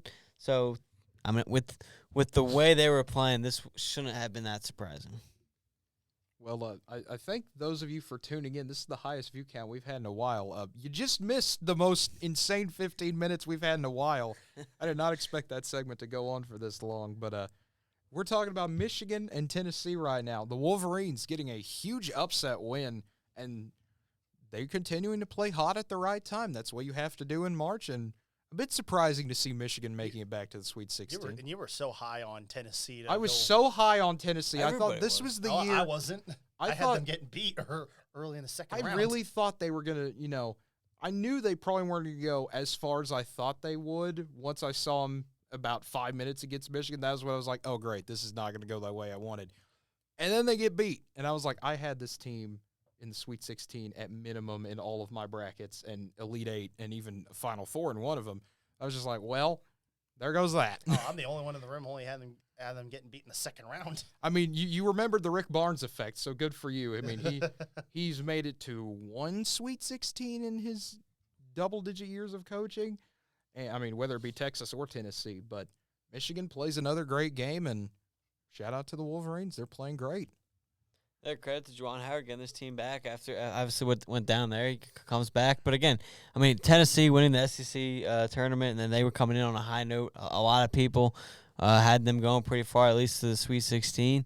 And especially, with the matchups, again, I wasn't a big fan of Colorado State. A lot of people thought Michigan shouldn't even got in. And then here they are winning 2 games. So, credit to Michigan for finding a way to battle and win that game. That was another good game to watch. I mean, it was still shocking for Michigan to beat Tennessee because I still was not big on, if Colorado State were to lose, even though Colorado State was probably a bit overseeded, if Tennessee were to get beat, I thought they would just get beat by Colorado State, not Michigan. But then again, what do I know? It's March. It's March.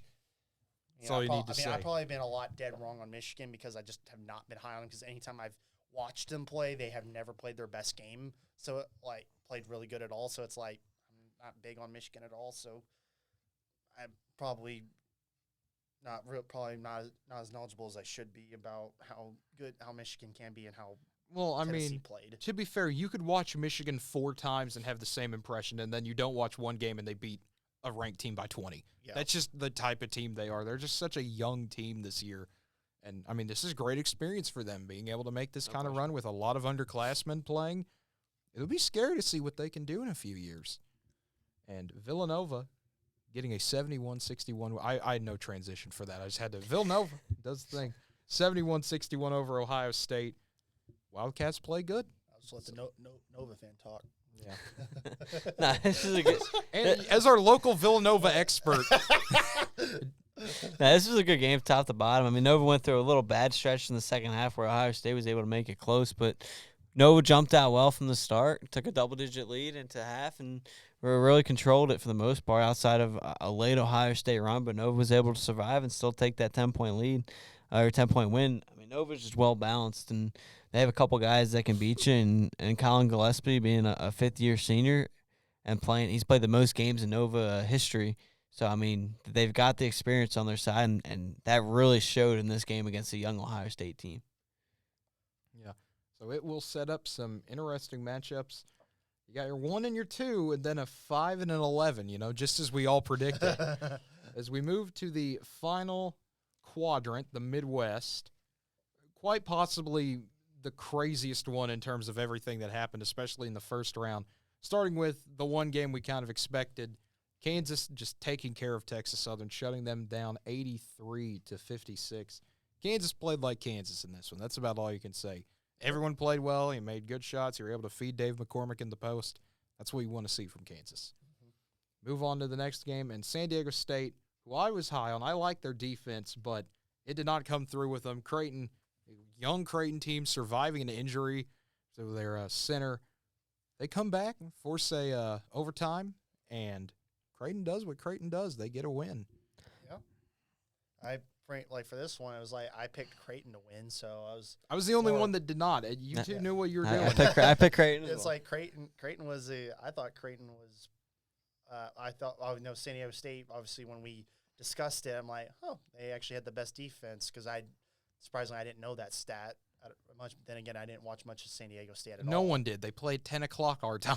Yeah, I just like because Creighton's history and plus they've always been pretty solid basketball team every time they get to the tournament. So it was like I thought they were a better team, and they luckily outplayed San Diego State, even though San Diego State should have beaten them.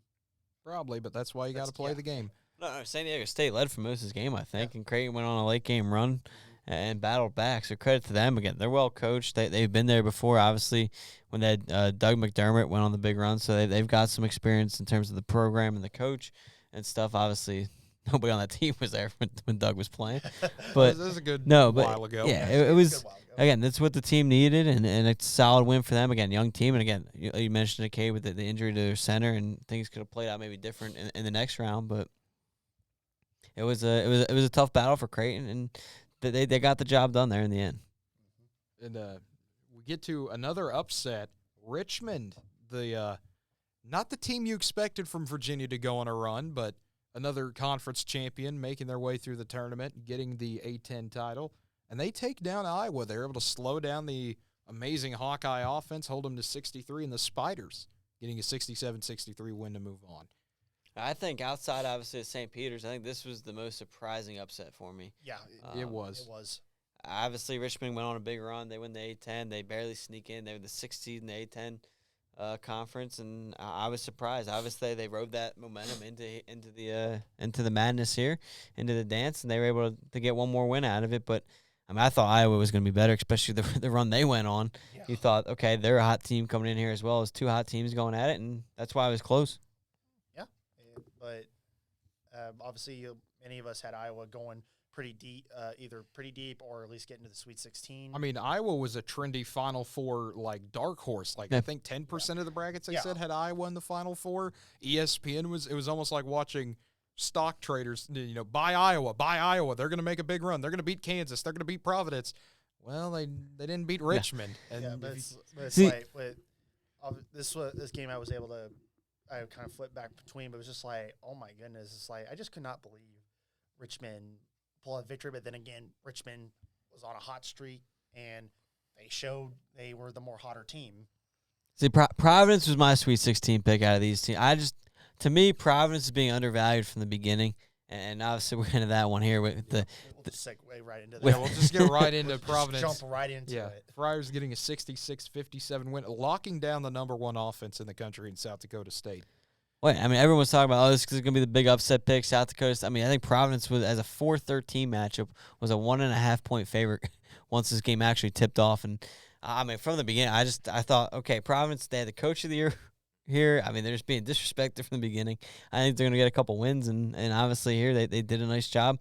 Yeah, they slowed down the number one offense in the league, and they were able to, I mean, their offense wasn't great that day, but they did enough to get the win.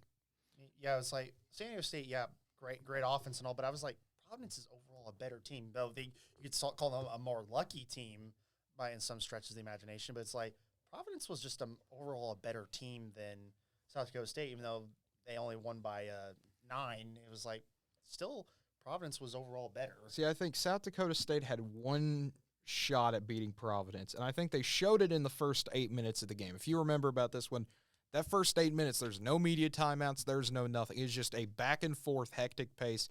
It almost felt like watching a Loyola Marymount game, you know, the old fun and gun. And it was back and forth, and Providence, to me, looked a little bit lost. They'd never seen a team just up and down, because you don't see that style in the Big East a whole lot unless a team's going on an insane run. And the second Ed Cooley gets back from that media timeout, what does Providence do? They come out, they take 25 seconds off the shot clock, they go down, they pretty much just body South Dakota State, and they took control of the game and never looked back after that. And once that adjustment was made, the Jackrabbits had no answer. And they just scored, they had a stretch where they scored maybe 2 points in 6 minutes or something like that. And all credit to Providence, they just completely locked them down. And that's what you have to do to win these games. And speaking of defense, this next one, LSU and Iowa State. Cyclones getting a 59-54 win over the Tigers. This was another good defensive game. So I know the camera's not on, but I was fist pumping because I was like, I've been right about Iowa State so far throughout this tourney. Because obviously, last time you were not big on Iowa State. I'm still not big on Iowa State. They could win the national title. I'd seem like they still trash though. They still scored 40 points against Texas Tech. You still say they're trash, but it's like in the end, it's like they're winning games. They are winning games. I just still do not like the fact that they can win a game without having to score 60. It's upsetting to me. The funniest part is they proceed to do that. And they keep doing it. Yeah, Iowa State's offense is not good. They're going to continue to win off defense. And I mean, they put up what you mentioned. Whatever they put up against Tech, they put up 36 points against Oklahoma State. Yeah, I mean, it's just the way their offense is going to go, and they're going to continue to live off their defense. And sometimes that's the way to go. You don't have to win pretty. You just got to win. Exactly. And the thing is, their offense is not what it was earlier in the year where they actually were scoring, but now ever since the Big 12 play, they could not so score. they ran into this little thing called the Big 12. Yeah, and that's just the way it works. Now, I'm blanking on his name. They have a good transfer from Penn State. He's their leading scorer. I can't remember his name.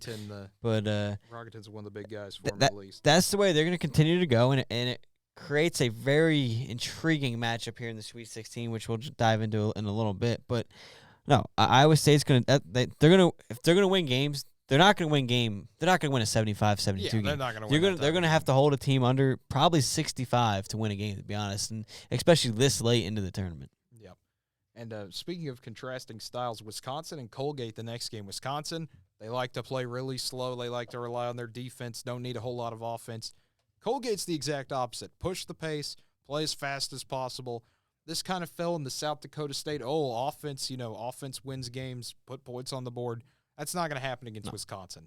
They're going to slow it down, and that's what the Badgers do, getting a 67-60 win. Yeah, you talk about the high-paced game. Could you imagine? Obviously, it would take a lot for them to play each other, but even if it was like a miracle first-round game, but South Dakota State versus Colgate, that would have been a fun offensive first to 100. I mean, like, it would have just been like, you talk about a high-paced game where Providence couldn't really handle it to start the game. Both those teams would have just been running. It would have been like a track meet going back and forth. Pace University going against the Jackrabbits. Yes. Colgate Crest needs to be a rivalry. Crest needs to create a university just to get that rivalry. That's all I could say about Colgate. But other than that, they still had a great season. No, absolutely. And then another really, really fun one. Miami and USC. The Canes getting a 68-66 win over the Trojans at a game where Miami looked great at the start. USC woke up in the second half.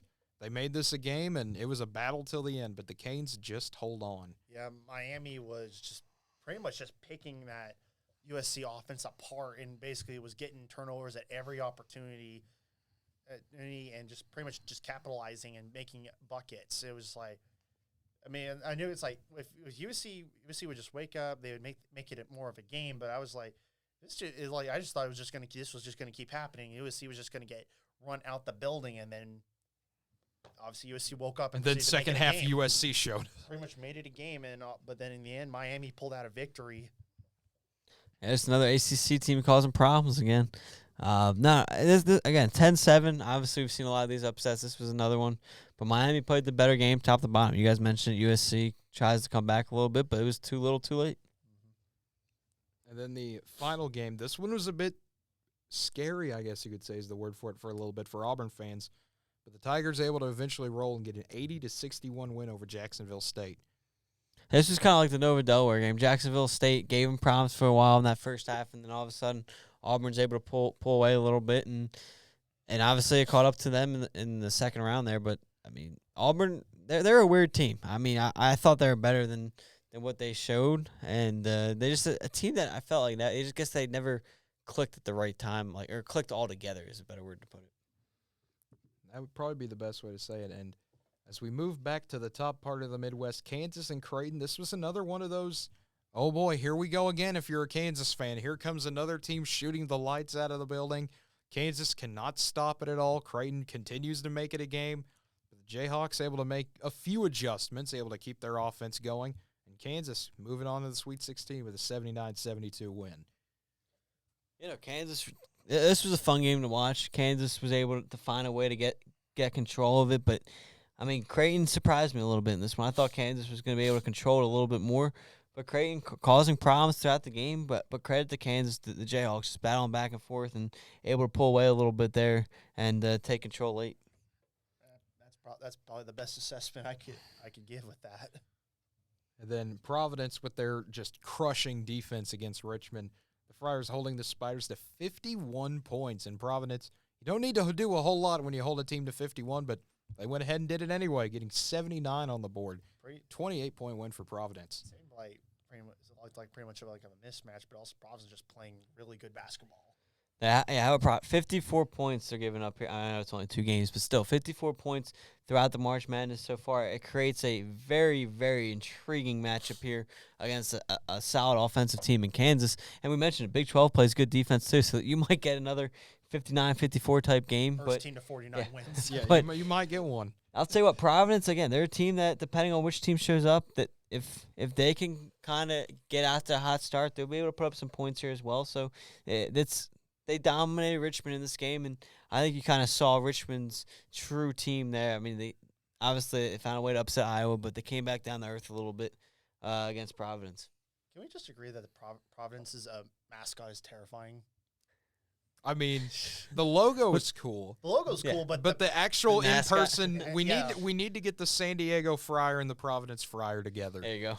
They can both be creepy little friars together. I mean, that is an absolutely. We need a Providence Purdue game so we get Purdue Pete versus the Providence Friar. That's the real.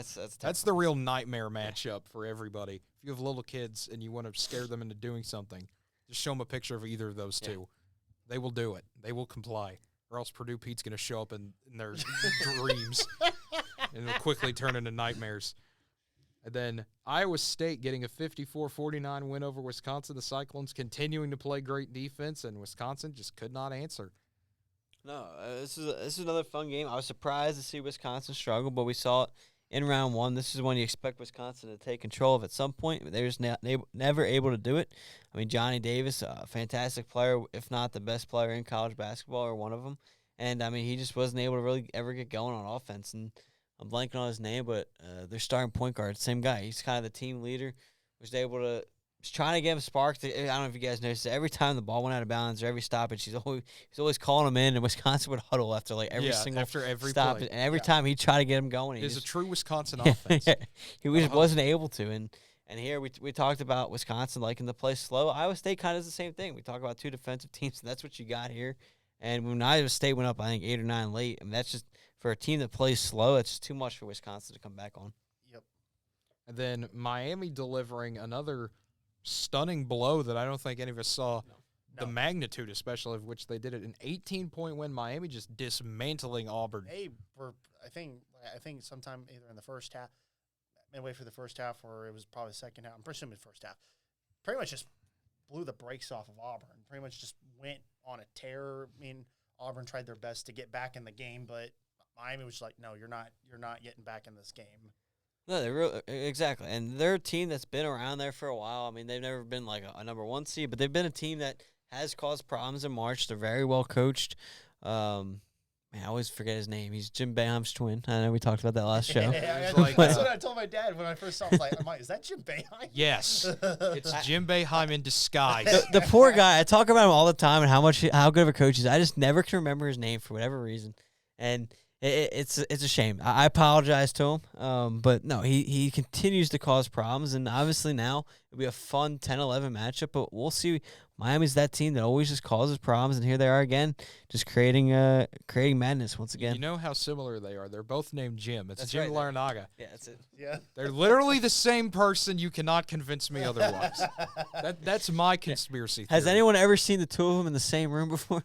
I'm pretty sure whenever Miami played Syracuse, one of them was always, oh, I'm going to let my assistant coach this game. Why? Reasons. I got to go coach the other team. Don't tell nobody.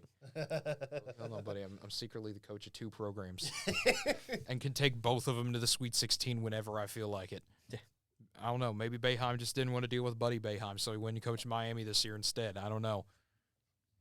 Who knows? We'll never know. I mean, we do, but we're not going to act like we do. But moving on to prediction time, we're going to predict the Sweet 16 here now. We're not going to go too far in because by the time we get back next week, we'll have a whole Sweet 16 Elite 8 to do. So we can do Sweet 16 and Elite 8 this time, and then when we get back next week, recap that Final Four. Next week, are we down to the Final Four? Yeah, I guess so. Yeah, we're Final Four next week. Yeah, because this is all this weekend. So Yep. Thursday, Saturday, Friday, Sunday. Yep, there we go. So starting it off, back here in the West, Gonzaga and Arkansas. We've talked about both these teams already. How do they match up against each other?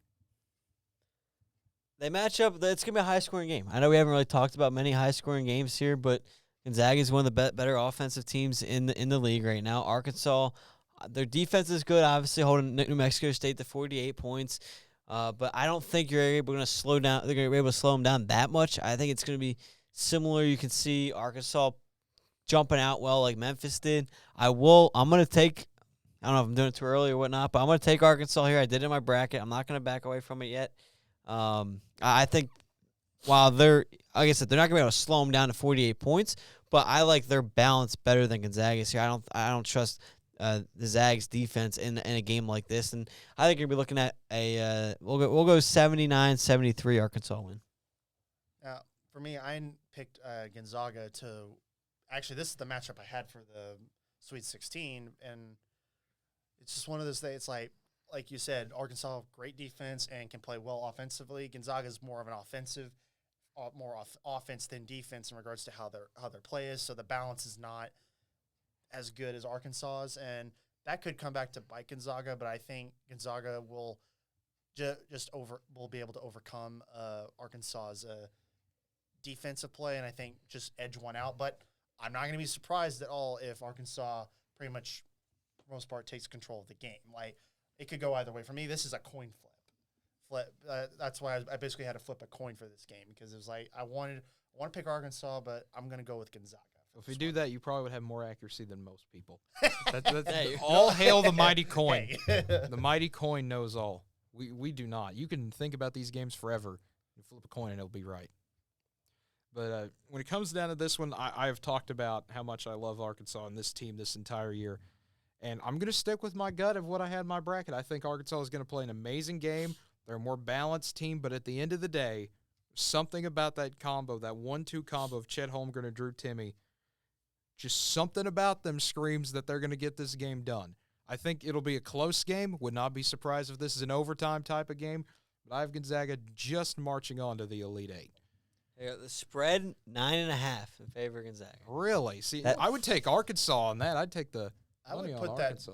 I would have just done on the line probably 2.5 for Gonzaga. Continue. If you're going to be fair, but it's like 9's a little too much for my opinion. But Arkansas is being disrespected. And this is something we talked about. Continue to say Arkansas is one of the most disrespected teams in college basketball right now. And I'm not saying that, obviously I picked the win, but it's not a guaranteed win. But that 9.5 is a lot. That's a bit too disrespectful. I think if you put Arkansas as the 4 seed in any other bracket, I'd probably have them in the Elite Eight. Especially because my thing is, it's not like the Zags went out and beat Memphis by 15 points. Like, they were down by 10 points. Yeah. Hey, it's not like they went out and destroyed Georgia State. That Georgia State was in that game for the majority of the game until a mid-second half run there. Yeah. So it's not like the Bulldogs are playing their best Yeah, basketball. they're extremely not. beatable. They're a lot more Gonzaga's vulnerable. Gonzaga's not playing their best Hey. basketball. Yeah, I would not be surprised if Arkansas wins. I just don't see them in. I just do not see it in the cards this time, but I would not be shocked.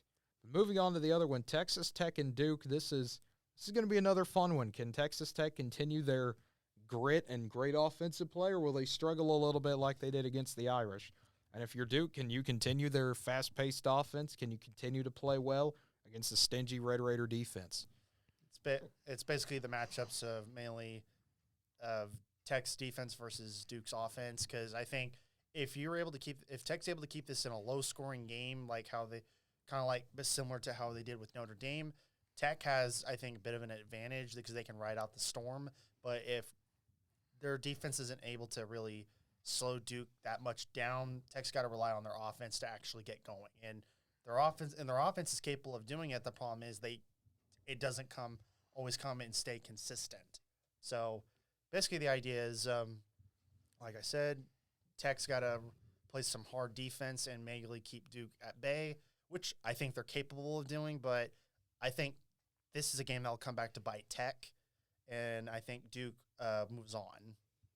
So this is a coin flip game. This is a game you're gonna find out probably early on who's gonna win this game in terms of Tech's not gonna win this game. I know they put up 97 round one, but that was against Montana State. Yeah. Tech's not gonna win an 85-80 game. No. They're gonna have to hold Duke in check. But here's the thing: if it's a defensive game, I don't think Duke wins that style of the game. So I think you're gonna get a good read on this one from kind of the first 10 minutes of it. Is it Tech's defense causing problems, or is it Duke's offense causing problems? I'm going to take the defense side of things. I'm going to take Tech in this game. I'm going to say a 63-58 type game. And the line on this one shows it. It's Tech's actually a 1-point favorite. So it shows the coin flip game. Tech. This is probably, I don't know if I want to say it, but this is probably the best game out of the Sweet 16. Probably matchup on paper, matchup wise. Obviously, we'll see when the games are actually played. Yeah. But on paper, this is probably the most intriguing game. I would say so. So I'm going to do what's called a double correct take. I'm going to pick an upset in this game, either by seed or by Vegas. So congratulations to everyone in this one, where you're technically picking an upset, whether you want to or not. These are my favorite types of games. I really don't know if this will be an offensive or defensive game, and that's something that, Andrew, I think you make a good point about. But I think it'll kind of be somewhere in the middle, and I think if we get a good offensive and good defensive game, I think that slightly favors Duke, in my opinion, just a little bit. Being obviously Duke, we all know who they are. They just got a little bit more athleticism in them than Texas Tech does. I think that's what it comes down to. Would not be surprised if either team won, but I'm sticking with my pick of Duke over Texas Tech. Yeah, that this is a game where either team could win. Yeah. And it's like no one's probably wrong on their pick. I mean, obviously until they actually play, but it's like it doesn't matter. If you pick either Tech or Duke, it's like no one would blame you if you took either one. Any of these four teams could go to the Final Four, and I would not be surprised. Yep. I agree. And moving over, looking at the South, we're going to kind of switch things up here because I don't want to scroll the mouse right now. Arizona and Houston, I think this will be another fun one. This will be kind of that similar battle of, if it's a more offensive game, I think it favors Arizona. If it's a more defensive game, I think it favors Houston. I don't really know which one. It's going to be kind of similar to Texas Tech and Duke. I think Houston's going to make Arizona uncomfortable, basically do what TCU. I know, you had it's 85-80 for the second round, but I think I thought I was about to sneeze, but I think Houston's going to just keep Arizona on their toes, and basically I think Arizona's got to play really good offense to beat Houston. Houston, I think, is going to make Arizona work for points, and I think Houston's going to be too physical for the most part. Arizona's capable of can go off on teams and play great offense, but I'm not big on their defense isn't really that great, and I think Houston will probably I don't know why I'm struggling with some words right there, but I think Houston will win this game. Yeah, I think this one's going to be similar to the Arizona TCU. I think Houston's going to find ways to get the lead. It's going to go back and forth a little bit. I like Arizona's offense a little bit more there than Houston's overall team. And I think this game, I think Houston has to slow the game down a little bit and take control through that way. If you get into Arizona's fast-paced game and everything and their offense, I think Arizona could find a way to make it difficult. I picked Arizona to win the whole thing. I'm not going to back away from that just yet, at least. I'm going to stick with Arizona winning this one. I'm going to say 87-81. The spread on this game is Arizona by 1.5, so I think Vegas obviously respecting how well Houston's playing in these first two games, obviously, getting the 14-point victory against UAB and then a 15-point victory against Illinois. It creates an intriguing matchup there. So I'm going to take Arizona over Houston. They're in a nice offensive battle once again. I think, honestly, between this and Texas Tech and Duke, these are the best two games of the tournament, the last two we've talked about. I think Arizona playing TCU, I think, was the best possible thing that could have happened to prepare them for this game. Houston is going to be an even grittier, even tougher version of TCU. And the fact that Arizona put 85 on the Frogs, I think that bodes well for how Arizona can win this game. And I like Zona's offense. I love Houston's defense, but I think when they get together, Arizona slightly edges it out. That's what I had, and just like you, Andrew, I think we ended up picking the same one in our main brackets of Arizona winning the Natty. I'm sticking to it as well. I think I actually on my predictions I did pick Arizona, but I'm just not as big on Arizona like you guys are. Well, and again, that's what's fun about the sweep for the most part, obviously. Yeah, for the most part. We're all gonna agree get probably the St. Peter's one, but for the most part, this is where you kind of get to every game's almost like a coin flip, and that's where it does get really intriguing. Yeah, I'm not trying to diss you guys or anything. No. I'm just saying this is where it gets fun. It is tough to pick as we get to these games because it is all basically just a coin flip at this point. Yeah, and the next one up, Red Hot Michigan and Villanova, who is still Villanova to the surprise of absolutely no one. Can Michigan keep their run up, or does Villanova get back to another Elite Eight? I mean, listen, I think you guys know who I'm picking. Okay. I know who you're picking, but please break it down for us. Elaborate on why we already know the answer. 2018 championship. How about that? There you go. Last time these two teams faced off in San Antonio, Villanova won the championship by double digits. So I think that's all I need to know. I'm just kidding. In all seriousness, I think Villanova's balance here. They're able to go offense and defense. I I already mentioned it once on the show. They beat Creighton in the Big East championship game, 53-48. They showed an Ohio State game when it gets tough. They're able to go to multiple different guys and score in the end. And listen, obviously Juwan Howard's been around the game for a while, but I mean, he really hasn't been here as the head coach. I think that plays a factor once you get this late. Jay Wright's been there before. He knows how to prepare for these type of games. I mean, it is kind of funny. They got two East Coast teams kind of go all the way down to San Antonio. So I'm interested to see how the crowd is for this type of game, in terms of who's going to draw more. In terms of basketball, obviously Michigan as a whole sports program is obviously bigger than Nova, but as a basketball program, Villanova is probably a little bit bigger just in recent years, is what I'm saying. So it's kind of going to be intriguing to see what kind of crowd each team gets, just, again, being so far away, being up north, and you're going all the way down to San Antonio. So I'm kind of intrigued to see how that all works out. But I like Nova's balance here. I think Michigan as a whole, you kind of see more to what you were talking about, Duke being like that mid-level offense-defense type game where I think if Nova's going to win this game, they got to control it kind of defensively from the beginning, and I think that's what they're going to be able to do here.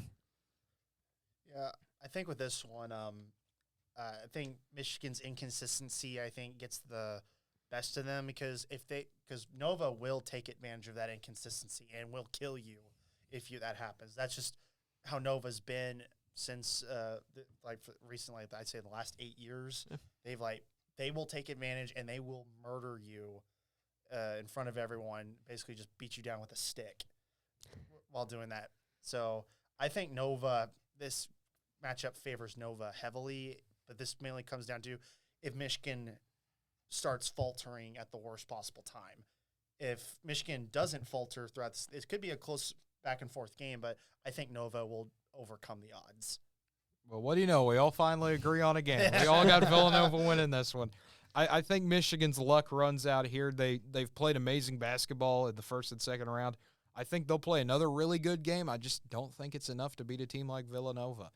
And listen, Michigan's girls team knocked out Nova's girls team last night. So Revenge. Nova also needs the revenge for the game. programs. Revenge game in a different sport. But this line, because I mentioned all the other ones, this line's Nova by 4.5 as of right now.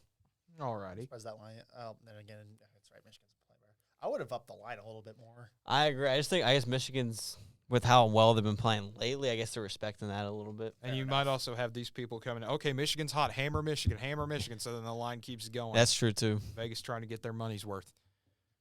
But as we move on to the East, a game you didn't really expect to see, North Carolina and UCLA, a battle of two historic powers, an 8-4. Not something you see often here in the Sweet 16, but can red-hot North Carolina, kind of the same story as Villanova, Michigan, can red-hot North Carolina get another upset, or is UCLA, who you kind of expect to be here, able to get a stop? I mean, if North Carolina does what they did most of the game against Baylor until they gave up a huge 25 points after Manick got knocked out. But if Manick has another great game like he was having before he got ejected, and North Carolina just plays the great offensive game they played that entire game, despite the fact it got overshadowed by some ref ball, they have a shot at I think they have a good shot at beating UCLA. But obviously, UCLA I think has played a really good matchup against St. Mary's, and UCLA is kind of like, I don't know why, but UCLA is all like been good most of the year, but I don't know why it just doesn't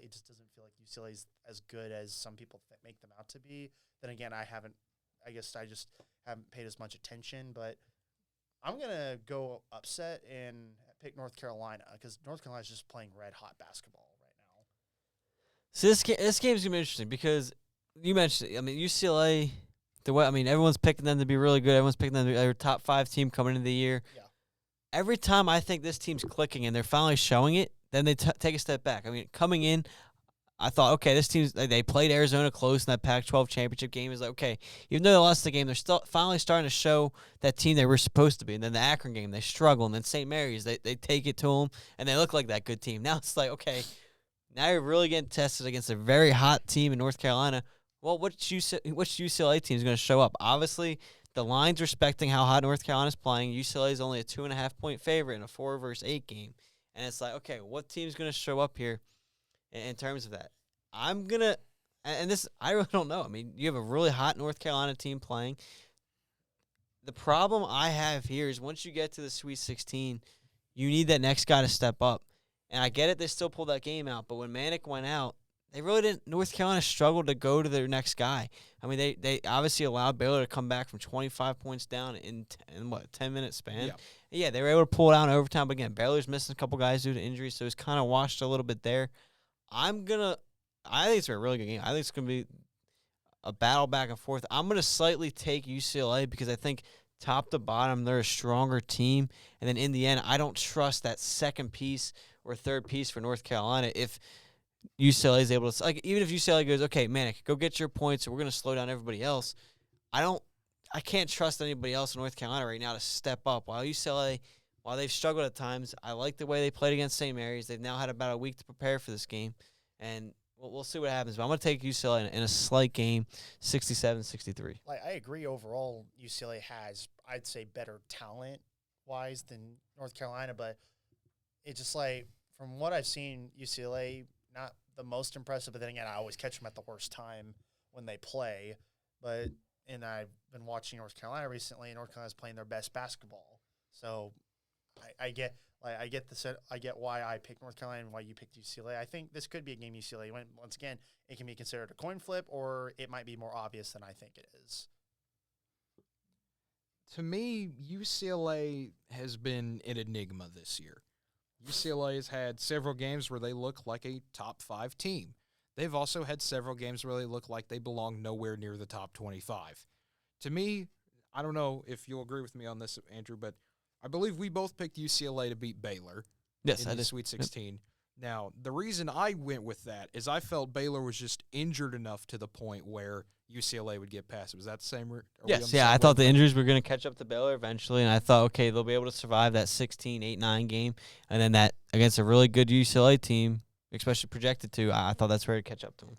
All right, so we're on the same wavelength there, and looking at how these two teams have played, looking at how North Carolina's been in the tournament, looking at how UCLA has been, After the first round, I probably would have picked North Carolina.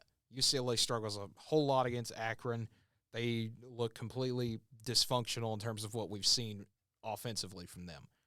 But I think after watching them take down St. Mary's, more and more I lean back in favor of what I originally had in UCLA winning, but it would not shock me at all if North Carolina, if R.J. Davis gets hot again, if Caleb Love makes a few big plays, Brady Manick gets his 25 points he's starting to put up.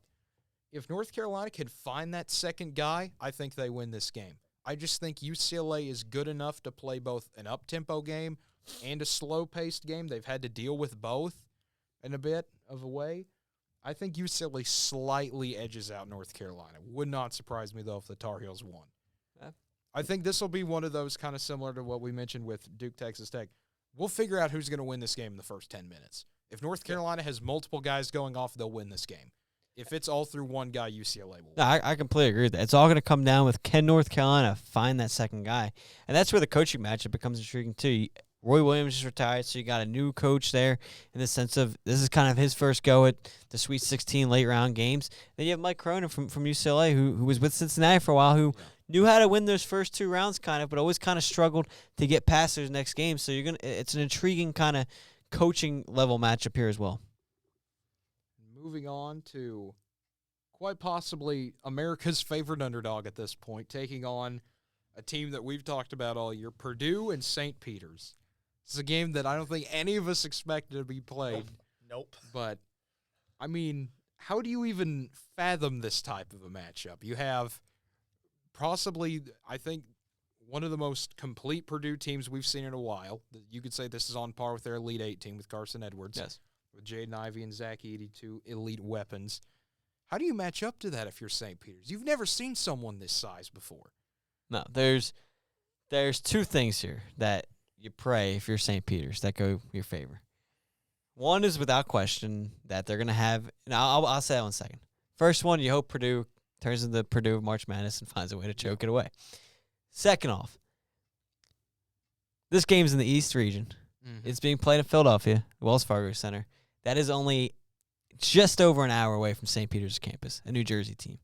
You hope that you get as many St. Peter's fans in that gym that can turn this into a home game for you.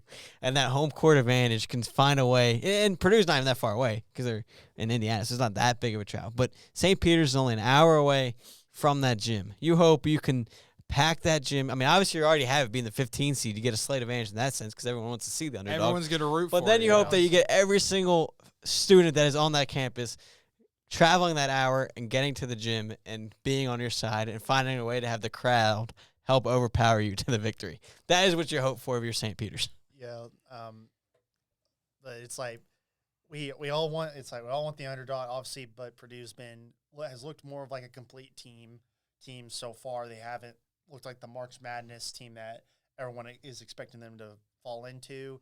Whether that's going to happen yet or not, we don't know. But it's like we want St. Peter's to do well, but the thing is they're going to struggle with the inside matchup. Obviously, because you're dealing with a 7'4" kid, you're not gonna. And they don't have. I think it's not like is their tallest player like only like 6'11" or 6'10"? Something like that. I mean, it's not very overall not that tall. I'll add another thing. Oscar Shibwe destroyed St. Peter's on the inside, just absolutely feasted on him. How do you stop someone who's 5 inches taller than that? Well, and the problem is a guy like Zach Edey, even if you get him in foul trouble, they got to deal with Edwards coming off the bench? Yeah, you got to deal with another backup. Yeah, he's another like 6'11", 7-foot guy. So it's a lose. You got to pick your poison. For St. Peter's, they need to rely on outside shooting to actually go well for them. Otherwise, they're going to be in for a long day. And sadly, I think this is where St. Peter's run comes to an end, despite the fact any form of home court advantage they could try to get. Yeah, is just like Purdue's just going to overwhelm them and go eventually. I mean, it could be a close game to start out but it's just not going to be enough. If St. Peter's is going to win this game, they're going to have to hit at least 10 threes. Like, in all honesty, like they're going to have to control the game, like you said, from the outside, and that's they're going to have to hit at least 10, maybe 9 to 10 threes at least. But I'm going to as well. This is where St. Peter's run ends. It's a 12.5-point spread in Purdue's favor, obviously. And I'm going to take Purdue to even cover that. Well, I think there's one thing we're all forgetting, and that's the power of the peacock. That's one thing we're all forgetting. This is a magical run. This is a great team that not a whole lot of us talked about, and they're going to show the world that this is still their time by playing a really good game, but that's going to meet the same fate as Dunk City. It's going to meet the same fate as Oral Roberts. This is going to be a fun game. I think St. Peter's will play out of their mind. I think this being a close-to-home game, I think they'll play extremely well, but I just don't see it. If this is any other Purdue team, maybe. But it's this Purdue team. This team looks talented enough. I just can't pick St. Peter's. I want to. We all want to. Believe me, Yeah, we all want to. We all really want to. We all want to, but I just can't see it, so I got to pick Purdue in this one. The final two of the Sweet 16 to cover, Kansas taking on Providence, and what should be another fun one, the Jayhawks, who have been a solid team both on offense and defense, taking on a Providence team that has proven their worth to everyone I would think at this point, being able to dismantle South Dakota State and Richmond. Can the Friar defense slow the Jayhawk offense down? Yes, they can slow them down. Is it going to be enough to win? We'll see, obviously. But I think, again, you have a great coaching match here. I know I think college basketball coaching does play a factor, a lot more than the NBA and stuff. So you have a great coaching matchup here in Bill Self versus Ed Cooley. We've seen Kansas and previous March Madness kind of falter at some point in the March Madness. Will this be the round? Will they overcome that this year? We'll still wait and see, obviously. But Kansas is a very good offensive team. They're another team. This is kind of this is one of the better Kansas teams that's been undervalued all year. It's been like a weird year if you're probably a Kansas fan because you haven't really heard much about your team being talked about all year. You've been overshadowed by a couple other teams. And here's the thing. I think Providence's defense is going to be able to slow the game down, and they're going to be able to control the game. I haven't really went with many upsets so far in the Sweet 16. I'm going to go with one here. I think I'm going to go against what I picked. I know like you did with the Houston game. I'm going to go against what my bracket was. Kansas struggled against Creighton at times. Providence is playing really well. And I think they're going to find a way to slow Kansas's offensive down, and they're going to shoot well enough from the outside to balance this game out throughout the game and then take it late and win a game late and win it at the foul line. It's a 7.5 point spread in Kansas's favor, but I'm gonna take Providence to pull off the upset here. Yeah, it's like we've seen how capable Kansas can play offensively and defensively because I don't know when they played Oklahoma State at home for both games, Kansas's offense and just flat out dominated for vast majority of the game. Any chance that OSU tried to get did not work, and Kansas is, for the most part, most teams they played, they've done that too. The thing, if their offense isn't clicking, then they're in for a rough game. Most games they lost is because their offense wasn't clicking. But it's like Providence, I think right now is playing much better than Kansas. I mean, Kansas showed some weakness and not being able to really do much to stop Creighton getting 72, but Providence is capable of doing a lot of damage offensively if they're able to get through Kansas's defense. But I think and it's really hard with this one, but I'm going to pick Kansas to win this one. I think they're just going to outplay Providence in a really close one. I think Kansas just survives another day to move on. I think this will be another really fun one. I think it's determined pretty early. I think if Kansas can establish their offense well enough, if they can feed Dave McCormick, they can get some shooting going, whether it be Ochai Agbaji, whether it be Remy Martin, whether it be anybody.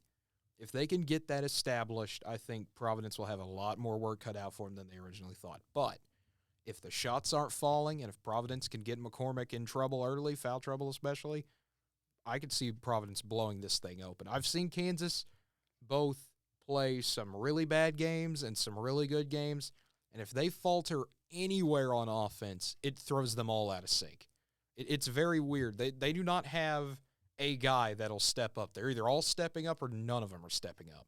I think it's one of those, they're kind of like a hive mind. If you can break one of them, you can break all of them. If they can break one guy, they can break this entire team. But I think they're going to find a way to get it done. I think they'll have an amazing shooting night. Not to say Providence won't do a good job defending them. I think it's going to be one of those where it's just Kansas is due for one of these nights where they play out of their mind. especially after what happened against Creighton. I think they'll come out motivated. They will not let that happen again. I've got the Jayhawks going to the Elite Eight. Leave me on my own island once again, I guys. know. Hey, we've been flip-flopping on this the entire time. Just messing around. I know. Besides the ones where we all agreed on, I think we've disagreed almost on That's what I'm saying. That's what I'm saying. I'm over here like, okay, he's at 1, and then I've kind of flip-flopped you between flip-flop both. between the two of us, and it's like I'm waiting for one of them where you two agree and then I disagree, and we might be coming to that one here. Iowa State and Miami. This is going to be another interesting one. The 11-10, not something you see that often in the Sweet 16. 2 double-digit seeds going at it. The Canes and Cyclones have been playing absolute great ball. Iowa State with their defense, Miami with their offense and defense. Iowa State, we know that offense ability is in there somewhere. They haven't had to use it. They're a good enough defensive team. We've talked about that before. But when these two get together in the Midwest region with a trip to play either Kansas or Providence in the Elite Eight, who pulls it out? Okay, this game is a 2.5-point Miami's favorite. I'm going to say, listen, you have obviously Iowa State's strong defense. But here's the thing. Miami plays well, good defense. They hold Auburn to 61 points. They hold USC to 66 points. So I think when you get down to a defense versus defense game, whose offense is going to be able to step up a little bit more and pull off that win? To me, it's going to be Miami. They're able to balance that more than Iowa State is. You look at Iowa State, they're winning games 59, 54. They're not hitting that 60 mark as we talked about earlier in the show. So to me, it's going to be a very defensive game. Who's going to get that 60 spot first? And I think this is the game Iowa State finds a team hitting 60 points, but this time it's going to be the opposing team in Miami. I'll take Miami 61-57. I'm going to keep riding on my high because I've been. I'd say we're going to let you die on this hill eventually. I will die on this hill alone, even if I'm dead wrong with this one. It's like Iowa State, despite they were supposed to pretty much get their butts kicked by LSU. They were supposed to get their butts handed to them by Wisconsin. Yet have been able to keep Wisconsin, who can score a lot of points, to 49. And I think they're very much capable of doing that against Miami, but I think it's probably going to be a more high-scoring game than that. I think it's going to be a first to 63 wins. And I'm going to like Iowa State just edging Miami out by pretty much just playing solid defense and basically making sure Miami does not get any form of momentum going on offense. That's the only way I could see Iowa State winning this game, and I think they're capable of doing that. And then again, they might somehow have a random time where they just start shooting like it's nothing. But every team's capable of doing that. But I think I'm going to die on this hill alone, and Iowa State it's going to be an all Big 12 Elite Eight in the Midwest. Well, I'm going to let you die on that hill because I'm still going with Miami. I have talked about this Miami team enough times on this show about like Arkansas. Those are my two kind of teams that, hey, I like these teams. I'm going to keep. Well, it's not just Miami. You're just not big on Iowa State in general. Yeah, it's a combination. I'm getting to that. It's a combination of I really like this Miami team and I really do not like this Iowa State team, and their winning to me is unorthodox and I don't like it. I love it. I know, but I think Iowa State will play a lot better than I originally would have thought in this matchup. I think they'll keep it a lot better defensively. I just think Miami has a little too much. They're a bit more balanced than Iowa State is. I think that's enough to get the Canes going. Of course, knowing how this goes, this will be a 41-40 game, and I will gouge my eyes out at halftime as Miami has 8 points and a half or something like that. And for me, it's like I'm only big on Iowa State because it's like they've been able to play. I think their defense has been able to help them out a lot. But also, it makes you angry. Yeah, that's why I enjoy. I mean, the other fun fact is Iowa State's 15-0 in non-conference games. So if they win and they lose to Kansas, they could officially end the year 16-0 in non-con with an Elite Eight appearance. So that is, that would be one heck of a run. I'll say, what a turnaround. I mean, it's got to be one of the most impressive turnarounds we'll see. I mean, you win 2 games last year, and now you find yourself in the Sweet 16. Whether we like Iowa State and how they're winning, I mean, it's still an incredible turnaround. You got to give them a shout out on that, whether they win or lose here Friday evening. Sorry. Yeah, it will be fun for sure. But do we want to go ahead and try to go through that entire mess again and pick the Elite Eight, or do we want to leave it be? Because we do have other things to get to eventually. I'll leave that up to you two. We've been doing Yeah. this for 2 This has already been a hours. 2-hour, 8-minute show, about to be 2 hours, 9 minutes. I would like to get to some of the other. I'll say, let's just do this. No breaking the game down. Just a quick, whoever you picked, just go. We'll take turns. I'll start to demonstrate what I mean. But, like, okay, so if you go back to the top, I'll say real quick. I had Arkansas versus Texas Tech. I'll pick Arkansas to win. I had Arizona, Villanova. I'm going to stick to my bracket. I'm going to take Arizona. I think they're a slightly better team than Nova. And then down the bottom, I picked Providence against Miami. I'll take Providence. And then I had UCLA against Purdue. I'll take UCLA in that game. Alrighty. And for me, I have Gonzaga and Duke. I'm going to take Duke in that one. And then for Houston and Arizona, I'm going to pick Nova because I still have them going. Wait, to the for final. Houston and Arizona? No, I went. They picked Houston over Arizona. I know. I was just confused because I was like, wait, how did Nova beat both of them? Is Nova But- that good? Andrew, can you confirm? They are that good. Don't worry. But with Houston and Nova, picking Nova to go on, Okay. and then scroll down, and then I had North Carolina and Purdue. I'm picking Purdue because that size is just going to kill North Carolina, and I don't think they can handle that. And then I have Kansas and Iowa State. I'm picking Kansas. Okay. That's where they'll still keep the non-con, but they'll definitely not beat Kansas. All right. I had Gonzaga and Duke. I'm picking Duke in that one as well. Arizona, Villanova. I've got Arizona winning that game. UCLA and Purdue. I think UCLA finds a way. I had them in my Final Four, beating Kentucky. I think changed the situation a little bit. I think UCLA still gets there. Kansas and Miami. I like Kansas to get to that one. So that is it for Sweet 16, Elite 8, and recapping. So 4 rounds took about 2 hours and 10 minutes. We're on pace to break a record. If you think about it, we broke down 8, down 16, 24, 32. Yeah, we broke down over half the tournament in one night. 36, 40, 44, 48.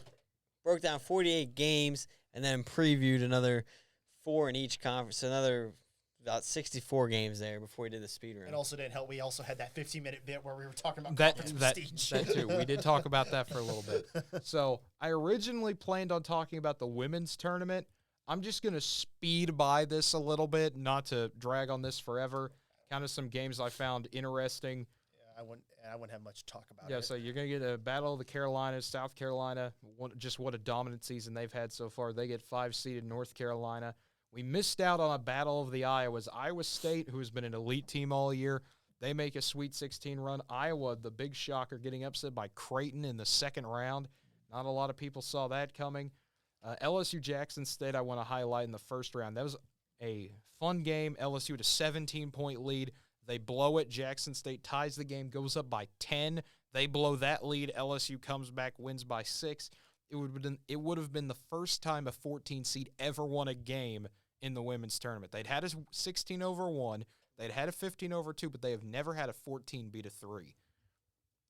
It's a fun fact there. And LSU cannot handle the pressure.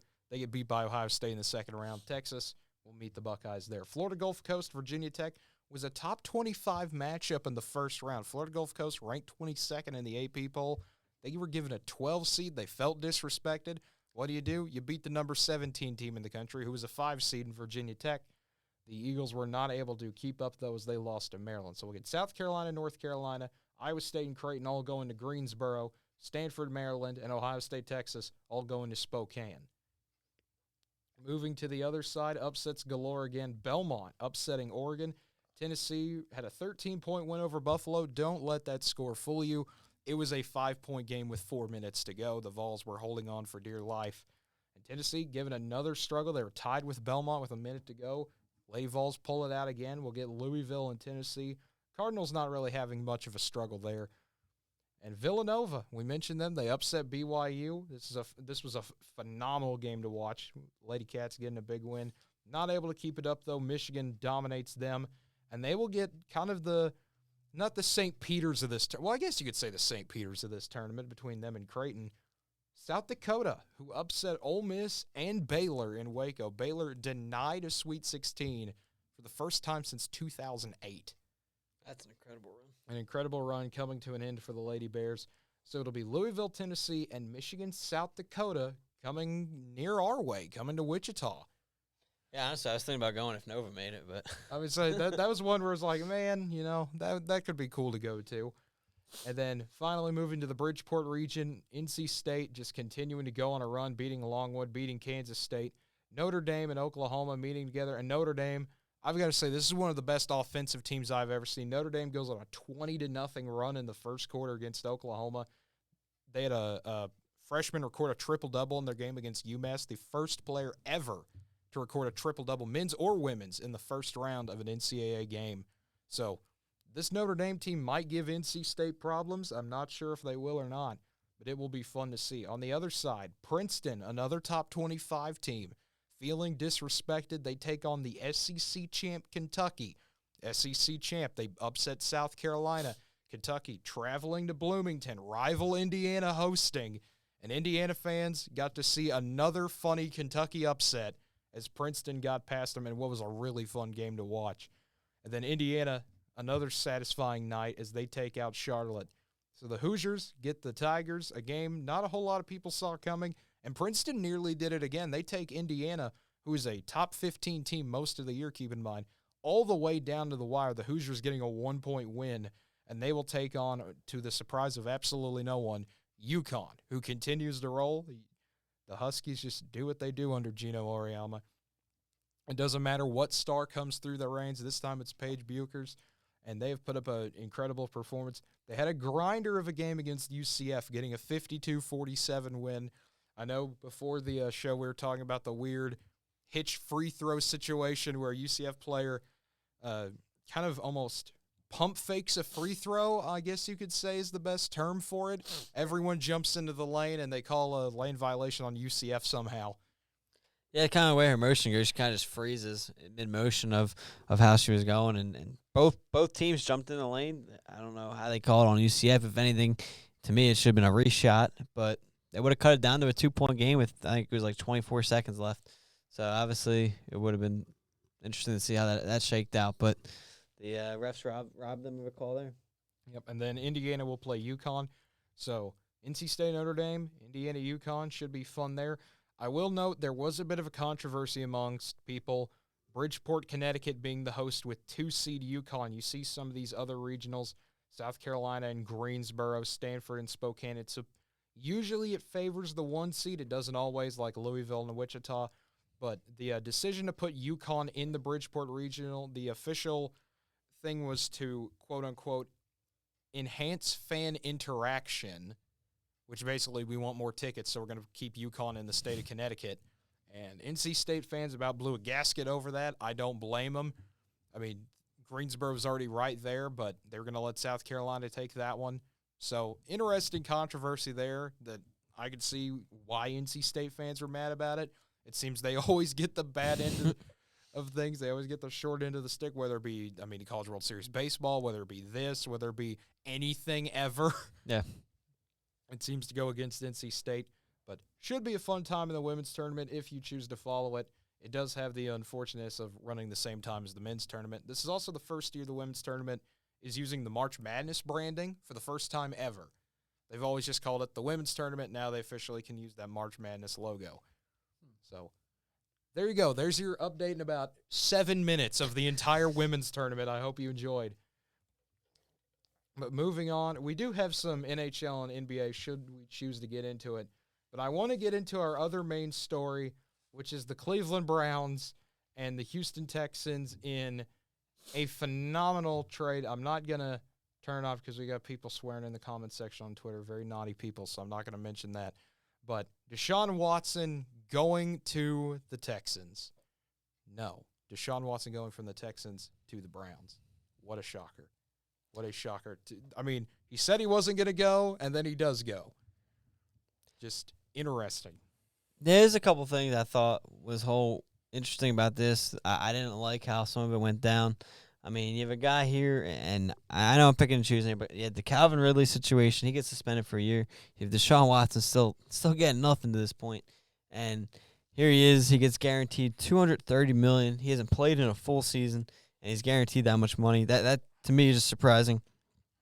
Overall, to me, Cleveland, this is the most Cleveland. They give up a ton in terms of draft capital here for Deshaun Watson, giving up 2 firsts, a third, another 3 first. firsts. Yeah, 3 firsts. Yeah, Sorry, your next 3 years, your first-round pick is gone. My eyes are really bad. I got my eye appointment tomorrow, guys. Don't worry.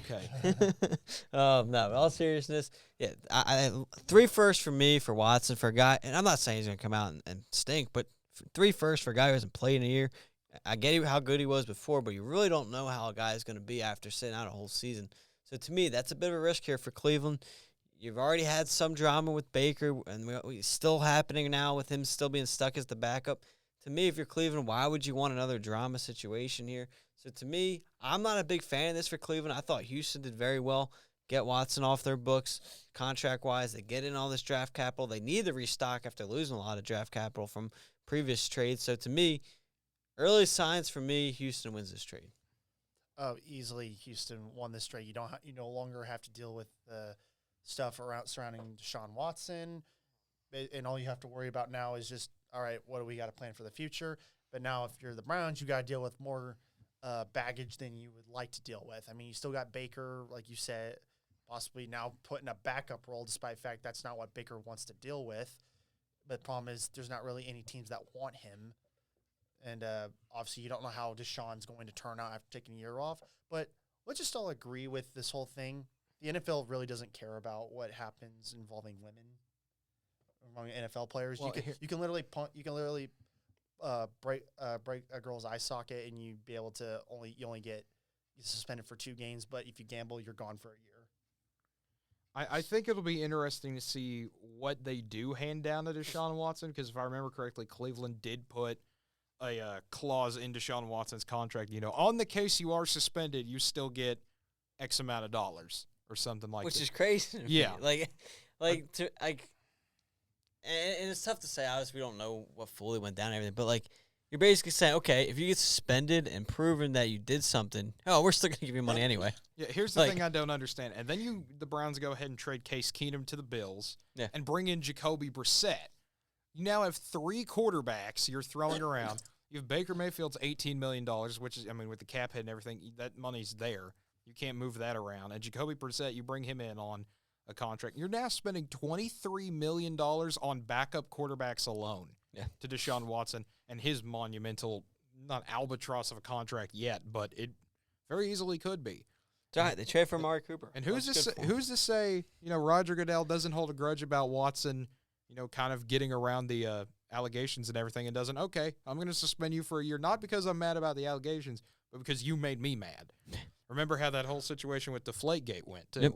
If you make certain people mad in the higher-ups, they're not afraid to show it. If you do anything slightly wrong, they can give you the banhammer whenever they feel. Patriots actually did nothing wrong in regards to Deflategate. No, I don't go that far. That's an argument for another day. That's a debate for I would say, sir, we're 2.5 hours into the show. I don't want to get into another 30-minute debate segment. I don't think it'd be that long, but keeping just on this, and I mean, today we saw, not today, but this leads to the next big thing that happened. Matt Ryan is now a Colt. Atlanta makes a move. They were one of the teams trying to get in the quarterback trade. Matt Ryan getting traded to the Colts. And the Falcons, all they need was a third-round pick in 2022. So, third-round pick for a guy whose cap worth is going to hit them with $40 million. Yeah, so it'll be intriguing to see how this works out for the Colts. This is their 5th quarterback in 5 years. I mean, they're getting on Cleveland level at this point. They're going to have to bring out the jersey with the tape at this point. Right. Except the difference is that Colts at least are having some form of moderate success, while as Cleveland never didn't have that. Hey, they had one playoff win. They beat the Steelers that one time, and it was great. That's all I could say. But this will be interesting for the Colts. They were in talks with Jameis Winston, and then Winston decides to re-sign with the Saints. So they got what they felt was the next best offer. They were also rumored to get Baker Mayfield, but they wanted Matt Ryan instead. And this leads to Marcus Mariota signing a deal with the Falcons for 2 years. So it seems the continuation of the QB situation in the NFL, ever evolving. We're down to 2 final things. We're down to where does Jimmy Garoppolo go and where does Baker Mayfield go? And where does Atlanta pick again? They're top 10, right? They're top 10. Because I'm trying to think. This trade to me opens up them having a chance to go get a quarterback in this draft. I think that's kind of what this. They're ready to move on from Matt Ryan. Obviously, the cap space was going to take a hit at some point, and that's what happened here. And I think that's kind of the direction Atlanta decides to go. And I think this almost takes to the point they might get Malik Willis there in the draft. They're pick 8, so we'll see where they go. I could see them taking a chance on Willis in this draft. There's not much quarterback play in this draft everybody likes, but I think Willis is one of them, so I think that could be the case. Baker, where does he go? You bring up a good point. I saw Carolina doesn't want him. They're in need of a quarterback, and they came out, I think it was late yesterday or today. Yeah, well, there have been 3 different sources that have now confirmed Baker and Carolina will not happen. Yeah, so that's what is going to happen with Baker at this point? I mean, we're getting to almost draft. I mean, we're probably about a month away from the draft, I think. And, I mean, you're looking at it. Who at this point needs a quarterback? Seattle. Yeah, Seattle's one of them. Are they going to be one? Carolina's out of the running. I can't remember. Has Pittsburgh done anything yet? Pittsburgh got Trubisky. Pittsburgh needs a quarterback. I doubt Cleveland's going to want to trade him in division unless you really think that bad of him. We don't think this guy's going to be good. Go win us 2 games. The thing I saw is that Cleveland values him enough that they see him as a threat, that they don't really want to give him to the AFC, but they also don't want him because they felt they could get better. So that's a weird catch situation to be in. And then with your Seattle, do you accept the Baker contract for a 1-year deal, or do you just eat it with Drew Lock and have fun for a year? Well, here's my thing. Beggars can't be choosers. If you're Cleveland, you obviously gave up on Baker. You said that when you traded 3 firsts for Deshaun Watson. And said you needed an adult at quarterback. So if you wanted to be that picky, you should have waited to make the Watson trade, because I don't think many people were going to look at him. So if you were going to make that trade, you should have got rid of Baker beforehand. Yeah. You've traded for Watson now. You're the desperate one to get rid of Baker. You have no leverage. You have absolutely no leverage at this point, and you can't be like, we don't want to trade an AFC team. Keep in mind, if it's an AFC team at this, I mean, I don't know who's the AFC team at this point really needs a quarterback. I mean, outside Pittsburgh, if you think about it, maybe Jets need everything at this point. But the Jets always need we already talked about the AFC West. That division is loaded with quarterback talent. I mean, you look at, I guess, the AFC. Was it? They can always trade to Jacksonville. Yeah, I mean, Jackson. Trevor Lawrence for Baker, straight up. Yeah, straight up. I don't know. Obviously, Houston didn't want him if they didn't get him back in that deal. Obviously, that kind of says what Houston thought. They valued 3 firsts over Baker. You probably still could have got 1 or 2 firsts with Baker. That kind of shows where they're at. Indianapolis obviously showed where they're at. So, to me, if you're Cleveland, you got no leverage. You have about 3 teams left maybe. You have Pittsburgh, which I get not wanting to go division. You have Pittsburgh maybe. You have Seattle maybe. And then, Carolina's out. So you're basically down to 2 or 3 teams you actually have a realistic chance. Because, I mean, you look at some of the other some of the other quarterback controversies. I mean, I really don't think Jalen versus Baker, is that really an upgrade for an Eagles fan or an Eagles? No, not really at this point. Neither one of them has really shown anything yet to win. You look at some of the other teams, maybe even San Francisco though. I mean, Jimmy G's on the trading block. I mean, the rumor I keep seeing is Garoppolo will go to Carolina and they'll just start with Trey Lance. Exactly. I don't know if they would do that though. So that gets rid of 2 teams. So I mean, you're Cleveland. You're desperate now at this point to make that trade, and you might be it sounds crazy to say, but if you want to save some of that money, you might be forced to cut him at some point. Yeah, you might be. It's a really bad situation for the Browns to be in that they keep trying to trade him. I remember the original thing, they wanted a first-round pick in return or a second-round pick, and no team's going to do that because why would we trade that to you when we have all the power in this trade?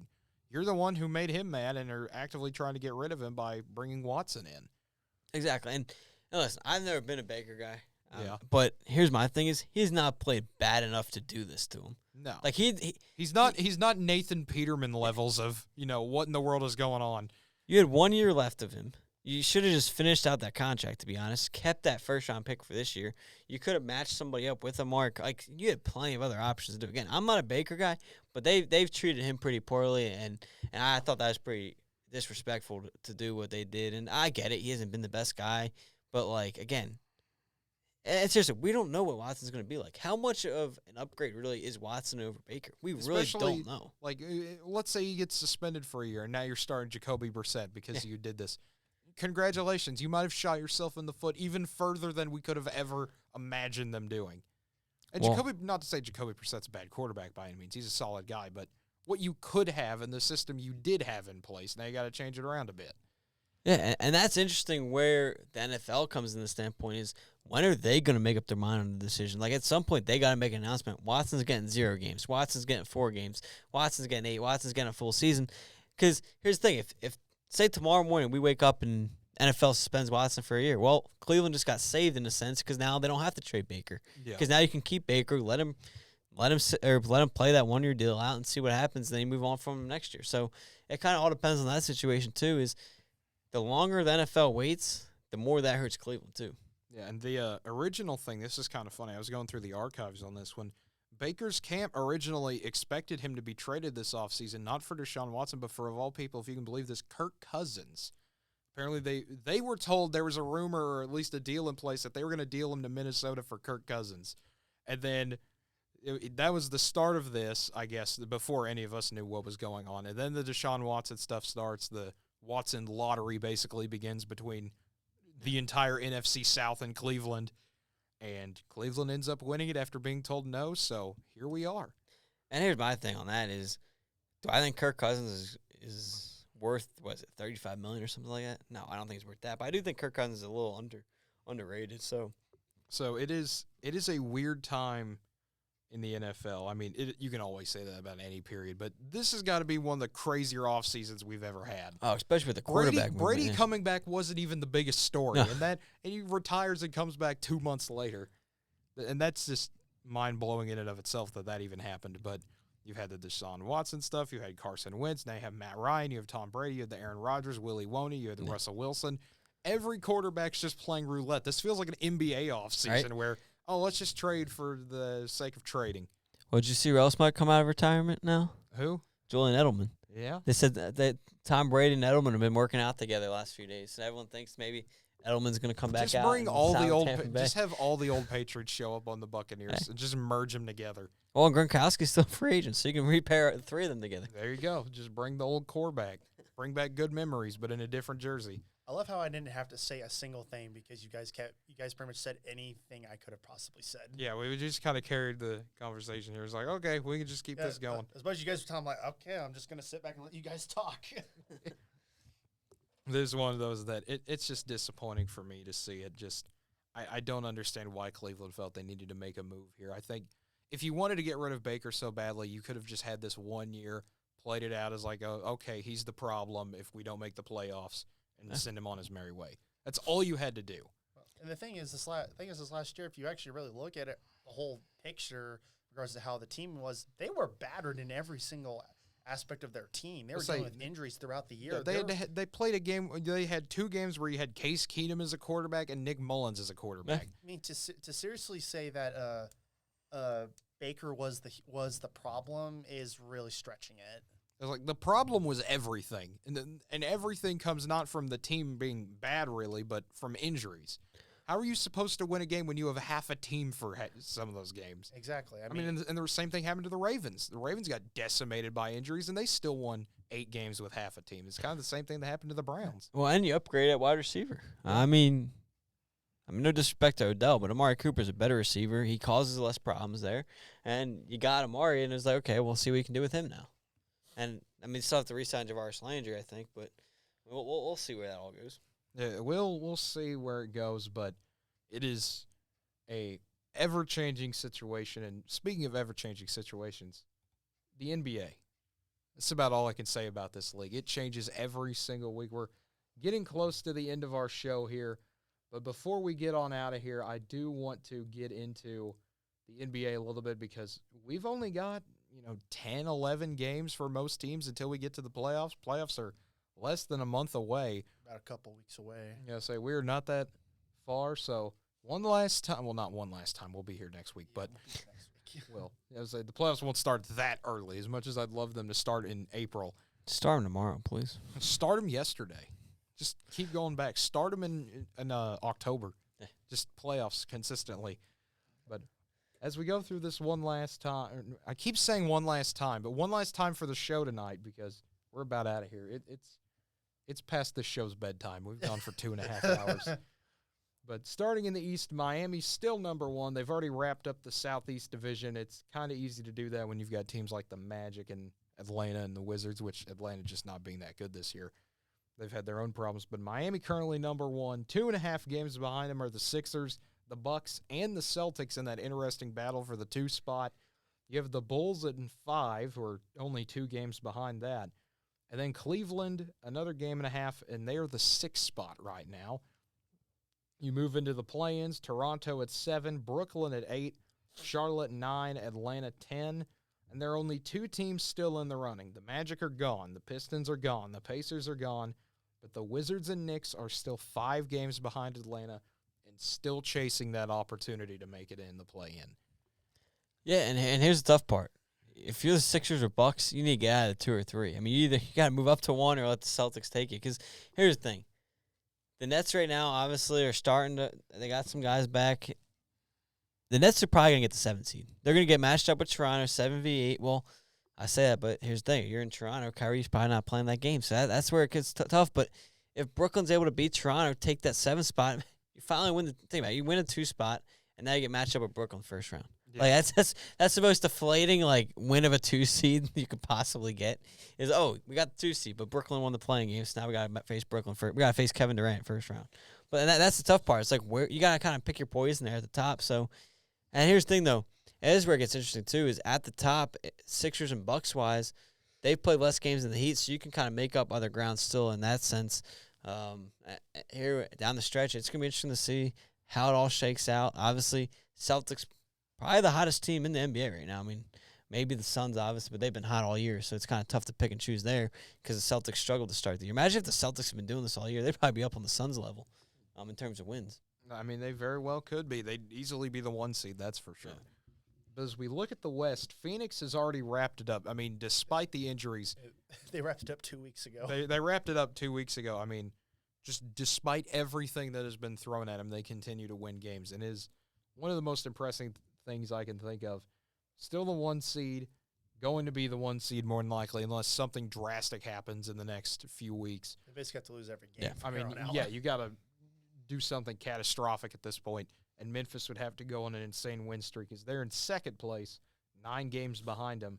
The Warriors are a game and a half behind, and the Warriors, I mean, you got the great reunion of Steph, Clay, and Dre for a game in 11 minutes. Before injuries strike again. And now the Warriors are going to have to learn how to play winning basketball again without a star player. I mean, that is just – it's brutal to see happen to them because you've been waiting for this reunion for almost 2 years, and then you get it for a game, and that's it. Yeah, it's a shame for Golden State. I mean, obviously they've had their dynasty kind of for these last few years, and we saw it slow down last year with the injuries. Now it happens again this year, and it's – what are they going to be able to do? To me, they're not going to be able to beat Memphis. They're not going to be able to beat Phoenix. They might be able to survive Denver, but even that's going to be a tough series for them if that holds with those kind of games. And I mean, listen, there's nothing easy about when it comes to playoff time. There's nothing easy, and the NBA can be weird. Sometimes it's all chalk. Sometimes it's weird. We'll see how it shakes up. But yeah, Golden State's in a lot of trouble. I mean, it obviously has nothing to do with it. But Draymond Green gets fined today. Obviously, there's some problems there. As usual, and then you had Curry, like you said, the Curry injury. So I mean, Golden State's in a tough spot right now, and I think at this point, if the injury holds, I mean, we really don't know how long he's fully out for. But I mean, Golden State could upset round 1. Just making sure. What kind of injury did he have again? I think we heard the ankle, right? I think so. Yeah, I don't think they've come out with full details yet. That's why we're still kind of waiting how long he's going to be out. I think he is expected to miss the start of the playoffs. So we just don't know. I know it was at least through the end of the regular season. I knew that. So we're still kind of waiting on how severe it is. But, yeah, he's definitely out to the regular. So I don't think they're able to jump Memphis at this point. You might be able to see Utah maybe. Utah might. Their 4th spot yeah, here. I think Utah will probably take the 3 spot from Golden State. Yeah, I mean, that'll be a battle to see. And then Dallas only a game behind Utah in the 5 spot. And then the Nuggets 2 games behind them. But Minnesota, for a brief moment, was the 6th seed in the West. Something I didn't think I would see this year.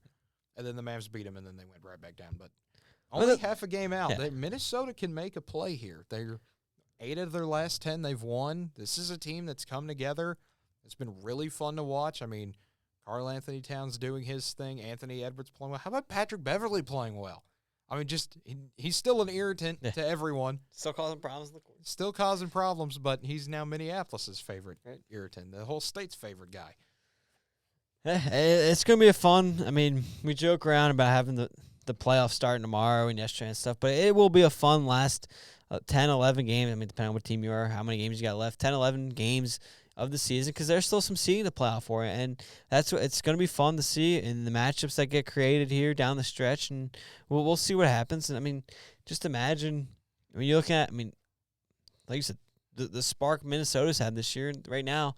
If they hold on for that 7th seed, they're going to get matched up with Memphis. And think about some of those matchups that creates. Obviously, Anthony Towns, you're taking over Adams down low. But, I mean, Ja Morant, obviously, you'll take at the point. But, I mean, D'Angelo Russell's a guy. That's kind of where it gets creative in the matchups is the second piece of Russell or Beverly or Edward. Like, are they going to be able to overpower the Adams and everything like that? So that's where it kind of gets creative or interesting in that first round.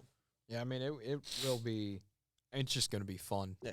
I mean, we're going to keep saying it. Just start the playoffs already. Yeah, well, even if you mentioned it, Memphis or Minnesota's only half game back, so say they jump Denver, and now you're getting Ja Morant versus Jamal Murray and the Joker again. Like that's another fun matchup. Like that's another Ja fun versus matchup. So it's all fun, and that's why. Like again, we joke around about starting tomorrow, but it's gonna be a fun last week to see what shapes out. It is. That entire battle is going to be amazing to see play out. And then in the 8th spot, it's the Clippers, who are just kind of comfortably there. They're 6 games behind Minnesota. They're 4.5 above the Lakers. They're not really moving anywhere at this point. They're stuck at the 8th seed, which is a good problem to have, I would say. You're not in the playoffs, but you're not out of the play-in by any means. Well, here's the thing, too. I mean, obviously, LA is disappointed with what happened to the Lakers, but in terms of if you're a Clippers fan, I mean, you got to be somewhat impressed. Losing Paul George early in the year, losing Kawhi Leonard from the start. I mean, we knew he was going to be out, and you're still able to maintain this kind of level and still – probably get into the playoffs when it's all said and done. So, I mean, yes, is it if you have those two guys and when you sign those two guys, is what you expected? No, but it's still probably more impressive and an exciting year than you expected. Yeah, but then moving down to the 9th spot, the Lakers, who just continue to be the Lakers this year. That's about all I can say about it. LeBron's had some great games. I'm not going to lie about that. Anytime you drop 50, that's just an all-timer performance. Yeah. And for a while, he had to drop 50 for them to win a game. It really was. It was a good, 10, 15-game stretch where the only games they won, he scored 50. Yep. And so the Lakers continuing to just – they're treading water at this point, 4-6 in their last 10. They did win their last game. But the Pelicans are right there, and the Pelicans aren't going to get Zion back this year. Reports already came out about that. But if this Pelicans team, who's only a game behind them, C.J. McCollum can continue to play well, New Orleans might snatch that 9 seed from them. No, they can. And here's the problem. Like, LeBron's doing everything he can. It's all going to come down to, you mentioned LeBron's dropping 50 points and they're still losing games. Like, it's going to come down to, honestly, when or if are they going to be able to get Anthony Davis back? If Anthony Davis comes back, they're probably going to lose, whether they're the 10 seed or the 9 seed. They'll probably lose that 9-10 matchup with the way the Pelicans kind of shape out there. Just because, listen, Russell Westbrook can't be trusted at this point. Nope. Really, nobody else on that Lakers team outside LeBron can be trusted at this point unless they get Davis back. And, I'm interested to see if they do fall to the 10 and say they lose that 9-10 matchup, what kind of offseason are the Lakers in front of? Honestly, it's going to be an interesting offseason out there in L.A. And it's time to blow it up. This is going to be the most drama-filled Lakers offseason since the last time they didn't make the playoffs. Yeah, right? No, you're absolutely right. It's going to be interesting, that's for sure. And then the Pelicans we just talked about, but 2 games behind New Orleans is San Antonio, who is still in the running here. Popovich, he's the all-time wins leader now in the NBA. He has an opportunity to somehow sneak his Spurs back into the playoffs. It's really fun. It is always fun, kind of the Spurs they don't have a star guy almost, you could say. They're a team of almost no names that you look at and you don't know who in the heck these people are. Exactly. But they're still getting wins. It doesn't matter. And then a game or half a game behind them is Portland, who shut Damian Lillard down for the year. So they are officially committing to not making the playoffs, which I think is a shame because I think if he was able to make a run at, they could still get in the play-in. If we got a Pelicans-Blazers, or wouldn't that be fun? C.J. McCollum versus Damian Lillard in a winner-goes-home game. Can they please just trade Lillard in the offseason? I know. We all want that to happen, but it won't. I know, They can but- go to Philly and form the super team you've always wanted. There We're may gonna- not be enough basketballs for Lillard, Harden, and Embiid, but they'll make it work. We're getting Bradley Beal, so don't worry about it. Okay. Apparently, Beal wants to come to Philly. Is this the new Lakers? We're getting every player ever. All right, listen, we're going to roll out a lineup of John Morant, Damian Lillard, James Harden, Bradley Beal, Joel Embiid, Michael Jordan. He's going to come back out of retirement. The ghost of Wilt Chamberlain. Kareem Abdul-Jabbar is going to revert back to his prime. He's going to sign with Philly on a vet minimum. Yeah, right. Can I say real quick, the most NBA thing happened like the last couple nights for the Sixers. Okay. The Raptors on the road rest Fred VanVleet and I forget who else, their second star player. Siakam? Or maybe the third best player right now because Siakam played. But Toronto somehow beats Philly with a full roster. Yes. And then last night, the Sixers rest Harden and Embiid against the Heat, who had a full roster. Jimmy Butler drops 27, Kyle Lowry drops 26. Like they still went out and played. But without Embiid and Harden, somehow the Sixers beat the Heat. Like that's like the most NBA thing that makes absolutely no sense at all. That is what we call March. Yeah. It extends even to the NBA. Everyone knows this month is madness, and I mean that's about like what the Mavs will do sometimes, where it's just like, okay, we're gonna rest Luka. Oh, by the way, Jalen Brunson scored 27, and What? Dorian Finney-Smith had 25, and Dwight Powell had 20. It's just like, cool. Can we do this more often when Right. Luka's in the Yeah, right. game? No. Yeah, I know. Well, hey, Dwight Powell did drop 20 against the T-Wolves. Well, that's what happened. I forget what city he's from, but Oklahoma native Shake Milton dropped like 24 points. Yeah. Yep. I mean, you get crazy stuff like that all the time. And then the Kings just continue to be the Kings. They're still in the running. They're 5.5 games out of that 10 spot, but it's a long way looking up for Sacramento, as it always is. It's like it's like they're 5 games, basically around 5 games out. But it's like they're not gonna. Yeah. We all know they're not gonna make. And then obviously, Thunder The finally have been the eliminated. Thunder have despite- officially been eliminated. They implemented amazing tank mode where they played the Magic but arrested Shai Gilgeous-Alexander. So that's what we call a big brain strategy right there. That's how you. They need that draft pick, and Houston's right there tanking with them. So the Thunder have lost their last 10, by the way. Just pointing that out. They're coming for Houston. They're coming for that number 1 pick. They're coming for Detroit and Orlando.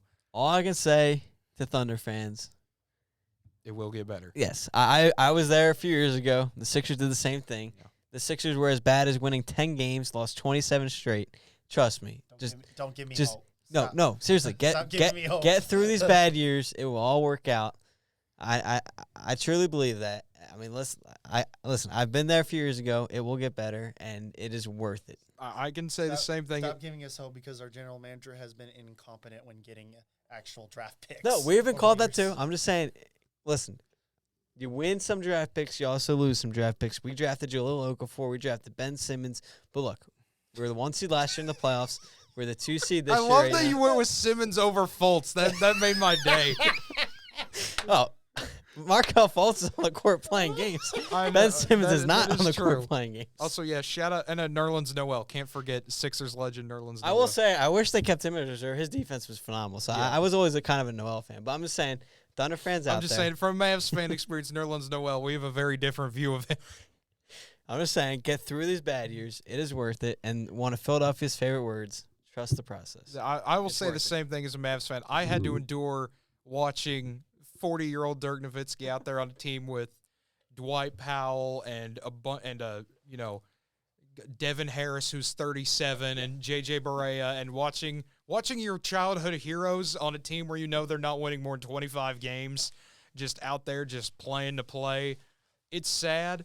I mean, the generation before me experienced worse. The 2 worst Mavs teams in history, 2 of the worst teams in NBA history. But they got a guy named Dirk Nowitzki after they traded with the Bucks. So, believe me, the process does work. Sometimes it doesn't, but that kind of bad luck's not happened to Oklahoma City yet. Well, and that's the thing. I always say, like, not many sports I'll say this for, but the NBA, tanking's worth it. Because here's the thing. Yeah. You need superstars in the NBA. And do. how many years do you want to be the 8-9 seed? That's why I grew up. I can say, as a Mavs fan, it gets old fast. Exactly. The Sixers were stuck at the 7-8 when they had Iguodala. So they traded Iguodala, blew it all up, and now you're at the top of the conference. Like, that's the problem. And when the Thunder lost their star guys, and they were, the 6th seed that one year, And I mean, that's just what it came down to. It's like, and that's why it's worth it. It's better than the suffering's worth the 2 or the 3-4 years to get to the top. Yeah, the 2 to 3 years of pain of just seeing them play miserably is all the much better once you see them back in the playoffs and you see them beat a team that had just destroyed them for a while. Exactly. Look, as much as Philly went through this and they eventually got the players they needed to where they're top of the conference. With the current general manager, who's been there for I don't know how long at this point, but his history of drafting players has been very horrendous for the most part, and because most of the guys that we've drafted, even first rounders, they're either playing with other teams or they're not in the NBA anymore. So yes, they did a great job when trading away all the talent, getting all those first round picks, but it's like, unless those results actually show up, I'm not at all have any faith in the process. Well, I think the process is different compared to then in terms of like picks and stuff because you're picking for an entire different team. When you're drafting those guys, you're thinking of who plays best with Russell Westbrook and all that. And yes, you kept getting athletic guards because that's the type of team you wanted to be. Now that you don't have that team, you can kind of build like Josh Giddey. He's playing well. Obviously, he's not dropping 25 and 9 triple doubles. No, that's not. Like, and I know that's not what you mean. It's like that's once again a solid pick, but you gotta have more than just that because that's not enough. And I think they can get there. Well, and that's the thing is once you get those solid core guys, then you trade those picks to get James Harden. Yeah. And you trade those, then that's where you get those guys. And in his defense, they really haven't been picking at the top until recent years. And I mean, he struck gold with SGA. Now, I mean, Giddey's been a good rookie so far this year. So, I mean, listen, he hasn't really picked at the top, and that's why I think Thunder. I mean, especially all these picks coming up, and I mean, this draft isn't a bad draft either. So, I'm just saying, I've been there. I get why you're down, but no, it's not. This was even before. Like this was stuff before with the Thunder when they had Durant. When Durant was still in, they didn't really get anyone that was that great outside of Steve Adams. Otherwise, it was pretty much just. No one really stayed with the Thunder. So I get where you're coming from. I'll keep that in mind in regards to how it possibly could work out. I hope you're right, but I just don't see it happening because the results got to kick in within the next couple of years, and I'm just not optimistic at all. Yeah, because Thunder was just on that downward trajectory. Even with Westbrook, I'm like, wow, this is going to get depressing really quickly. Well, and that's why you blow it up. Yeah, that's what I'm trying to say. Yeah, so you blow it up there instead of, I mean, if you had this year's version of Russell Westbrook running the show in Oklahoma City. Oh, my God, I would just be like, can we just get rid of the Thunder, please? Send them back to Seattle. Abandon them. Seattle, go back to Supersonics. Yeah, I would say bring the Supersonics back. Hey, their last draft pick was Kevin Durant and Russell Westbrook. Never forget. Bring them home. There you go. Bring Russell home. Get the movement started. All of you watching, hashtag bring Russell home, move the team back to Seattle. There you go. Make Oklahoma Mavs territory again. That'd be my dream. That'll never happen. That's never happening ever again, but it used to be. That's a story for another day, though. It's like, no.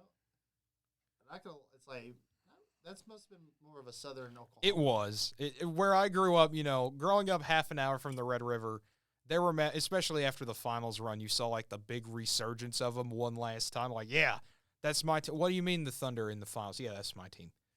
It was like, oh, well, there goes we're rebuilding now. Here goes our entire fan base in Oklahoma. But then again, I grew up to where they were still in listening range on the radio and watchable on TV. They're still watchable on TV in Oklahoma, but with the Thunder in town, obviously, most Oklahomans are going to root for the hometown team instead of that team from Texas. They're not gonna do that. There's too much state rivalry in that one, I think. But it has been a wonderful time, gentlemen. A 2-hour, 53-minute show. This has got to be going 3 hours. This has got to be, I think, the longest show we've done. Yeah, we thought last week was pretty long. I mean, this is not the all-time. Josh and I broke the all-time record on our film show. We went 3.5 hours. As you guys were watching a movie. So. Well, that was only half of it. It just turned into a random podcast. We started talking about Batman and things. It got weird. It was a good time, though, and it was a good time once again. I'm enjoying getting these longer shows in because I think they're a lot more fun to produce, kind of just talking about things. Now, it doesn't even have to be sports. We could go into random other topics, and I'd be okay doing it, but it has been enjoyable once again, and I look forward to being back here. Hopefully we can do this next Tuesday and have all three of us here. I don't know if that'll work, schedule permitting. You know, Andrew being a busy guy over here trying. He'll be pending weather. I know we got. I know we got softball next Tuesday. Yeah, I was gonna say over here trying to have a life and everything and work for a living. This guy over here, just go back to college, Andrew. Even though you already technically are. Gosh dang, people trying to work for a living, right? Grinding my gears. Hey, maybe college loans weren't so expensive. No, maybe. We need to get a permission slip. That's what we need to do. We need to write a permission slip. Dear Mr. Franz, Andrew cannot work on Tuesday. He has a show to do for us. Sincerely, NWTV7 staff. I'm sure that would go over lovely. That'd be funny. That would be funny. I mean, those letters, I've seen people do them. Oklahoma did it for the Notre Dame game Monday because it was a 5 o'clock. Dear boss of company, this is an OU fan's permission slip to go to the game. They're an integral part of Sooner Nation, and we need everybody there for this game, despite it being a Monday at 5, which is really ridiculous that they played a Monday at 5. Except that didn't work out too well. It did not. They got hammered, and they did not get a big crowd because it's a Monday at 5. People are working, and then there were tornadoes. Even though that wasn't in Norman, it was bad weather all around, and no one really wanted to get in it. Yep, really was. Yeah, I mean, there were, to kind of end it on a, I guess, more somber note than I thought we will. Pray for the people of Kingston, folks. Absolutely. Kingston, Oklahoma, getting hit by a tornado. Just, I know people down there. Coming from that area, I just pray for their safety, that everything goes well for them. Pray for the people of Texas as well, all dealing with that big outbreak. And I know there's supposed to be more tornadoes in the southeast today, so hopefully all goes well for them. Nothing bad happens to them, and they're all able to get through it, and no bad weather. But hopefully everything goes well for them. I hope everything goes well for you guys for the rest of the week. And until next time, for Andrew Santangelo, for Connor Gray, I'm Cade Kennedy saying once again, thank you for tuning in. We'll be back sometime in the future. I'm stretching this out 10 more seconds to get to 2 hours 56 to keep this going. And so, with all of that being said, thank you, and have a great weekend.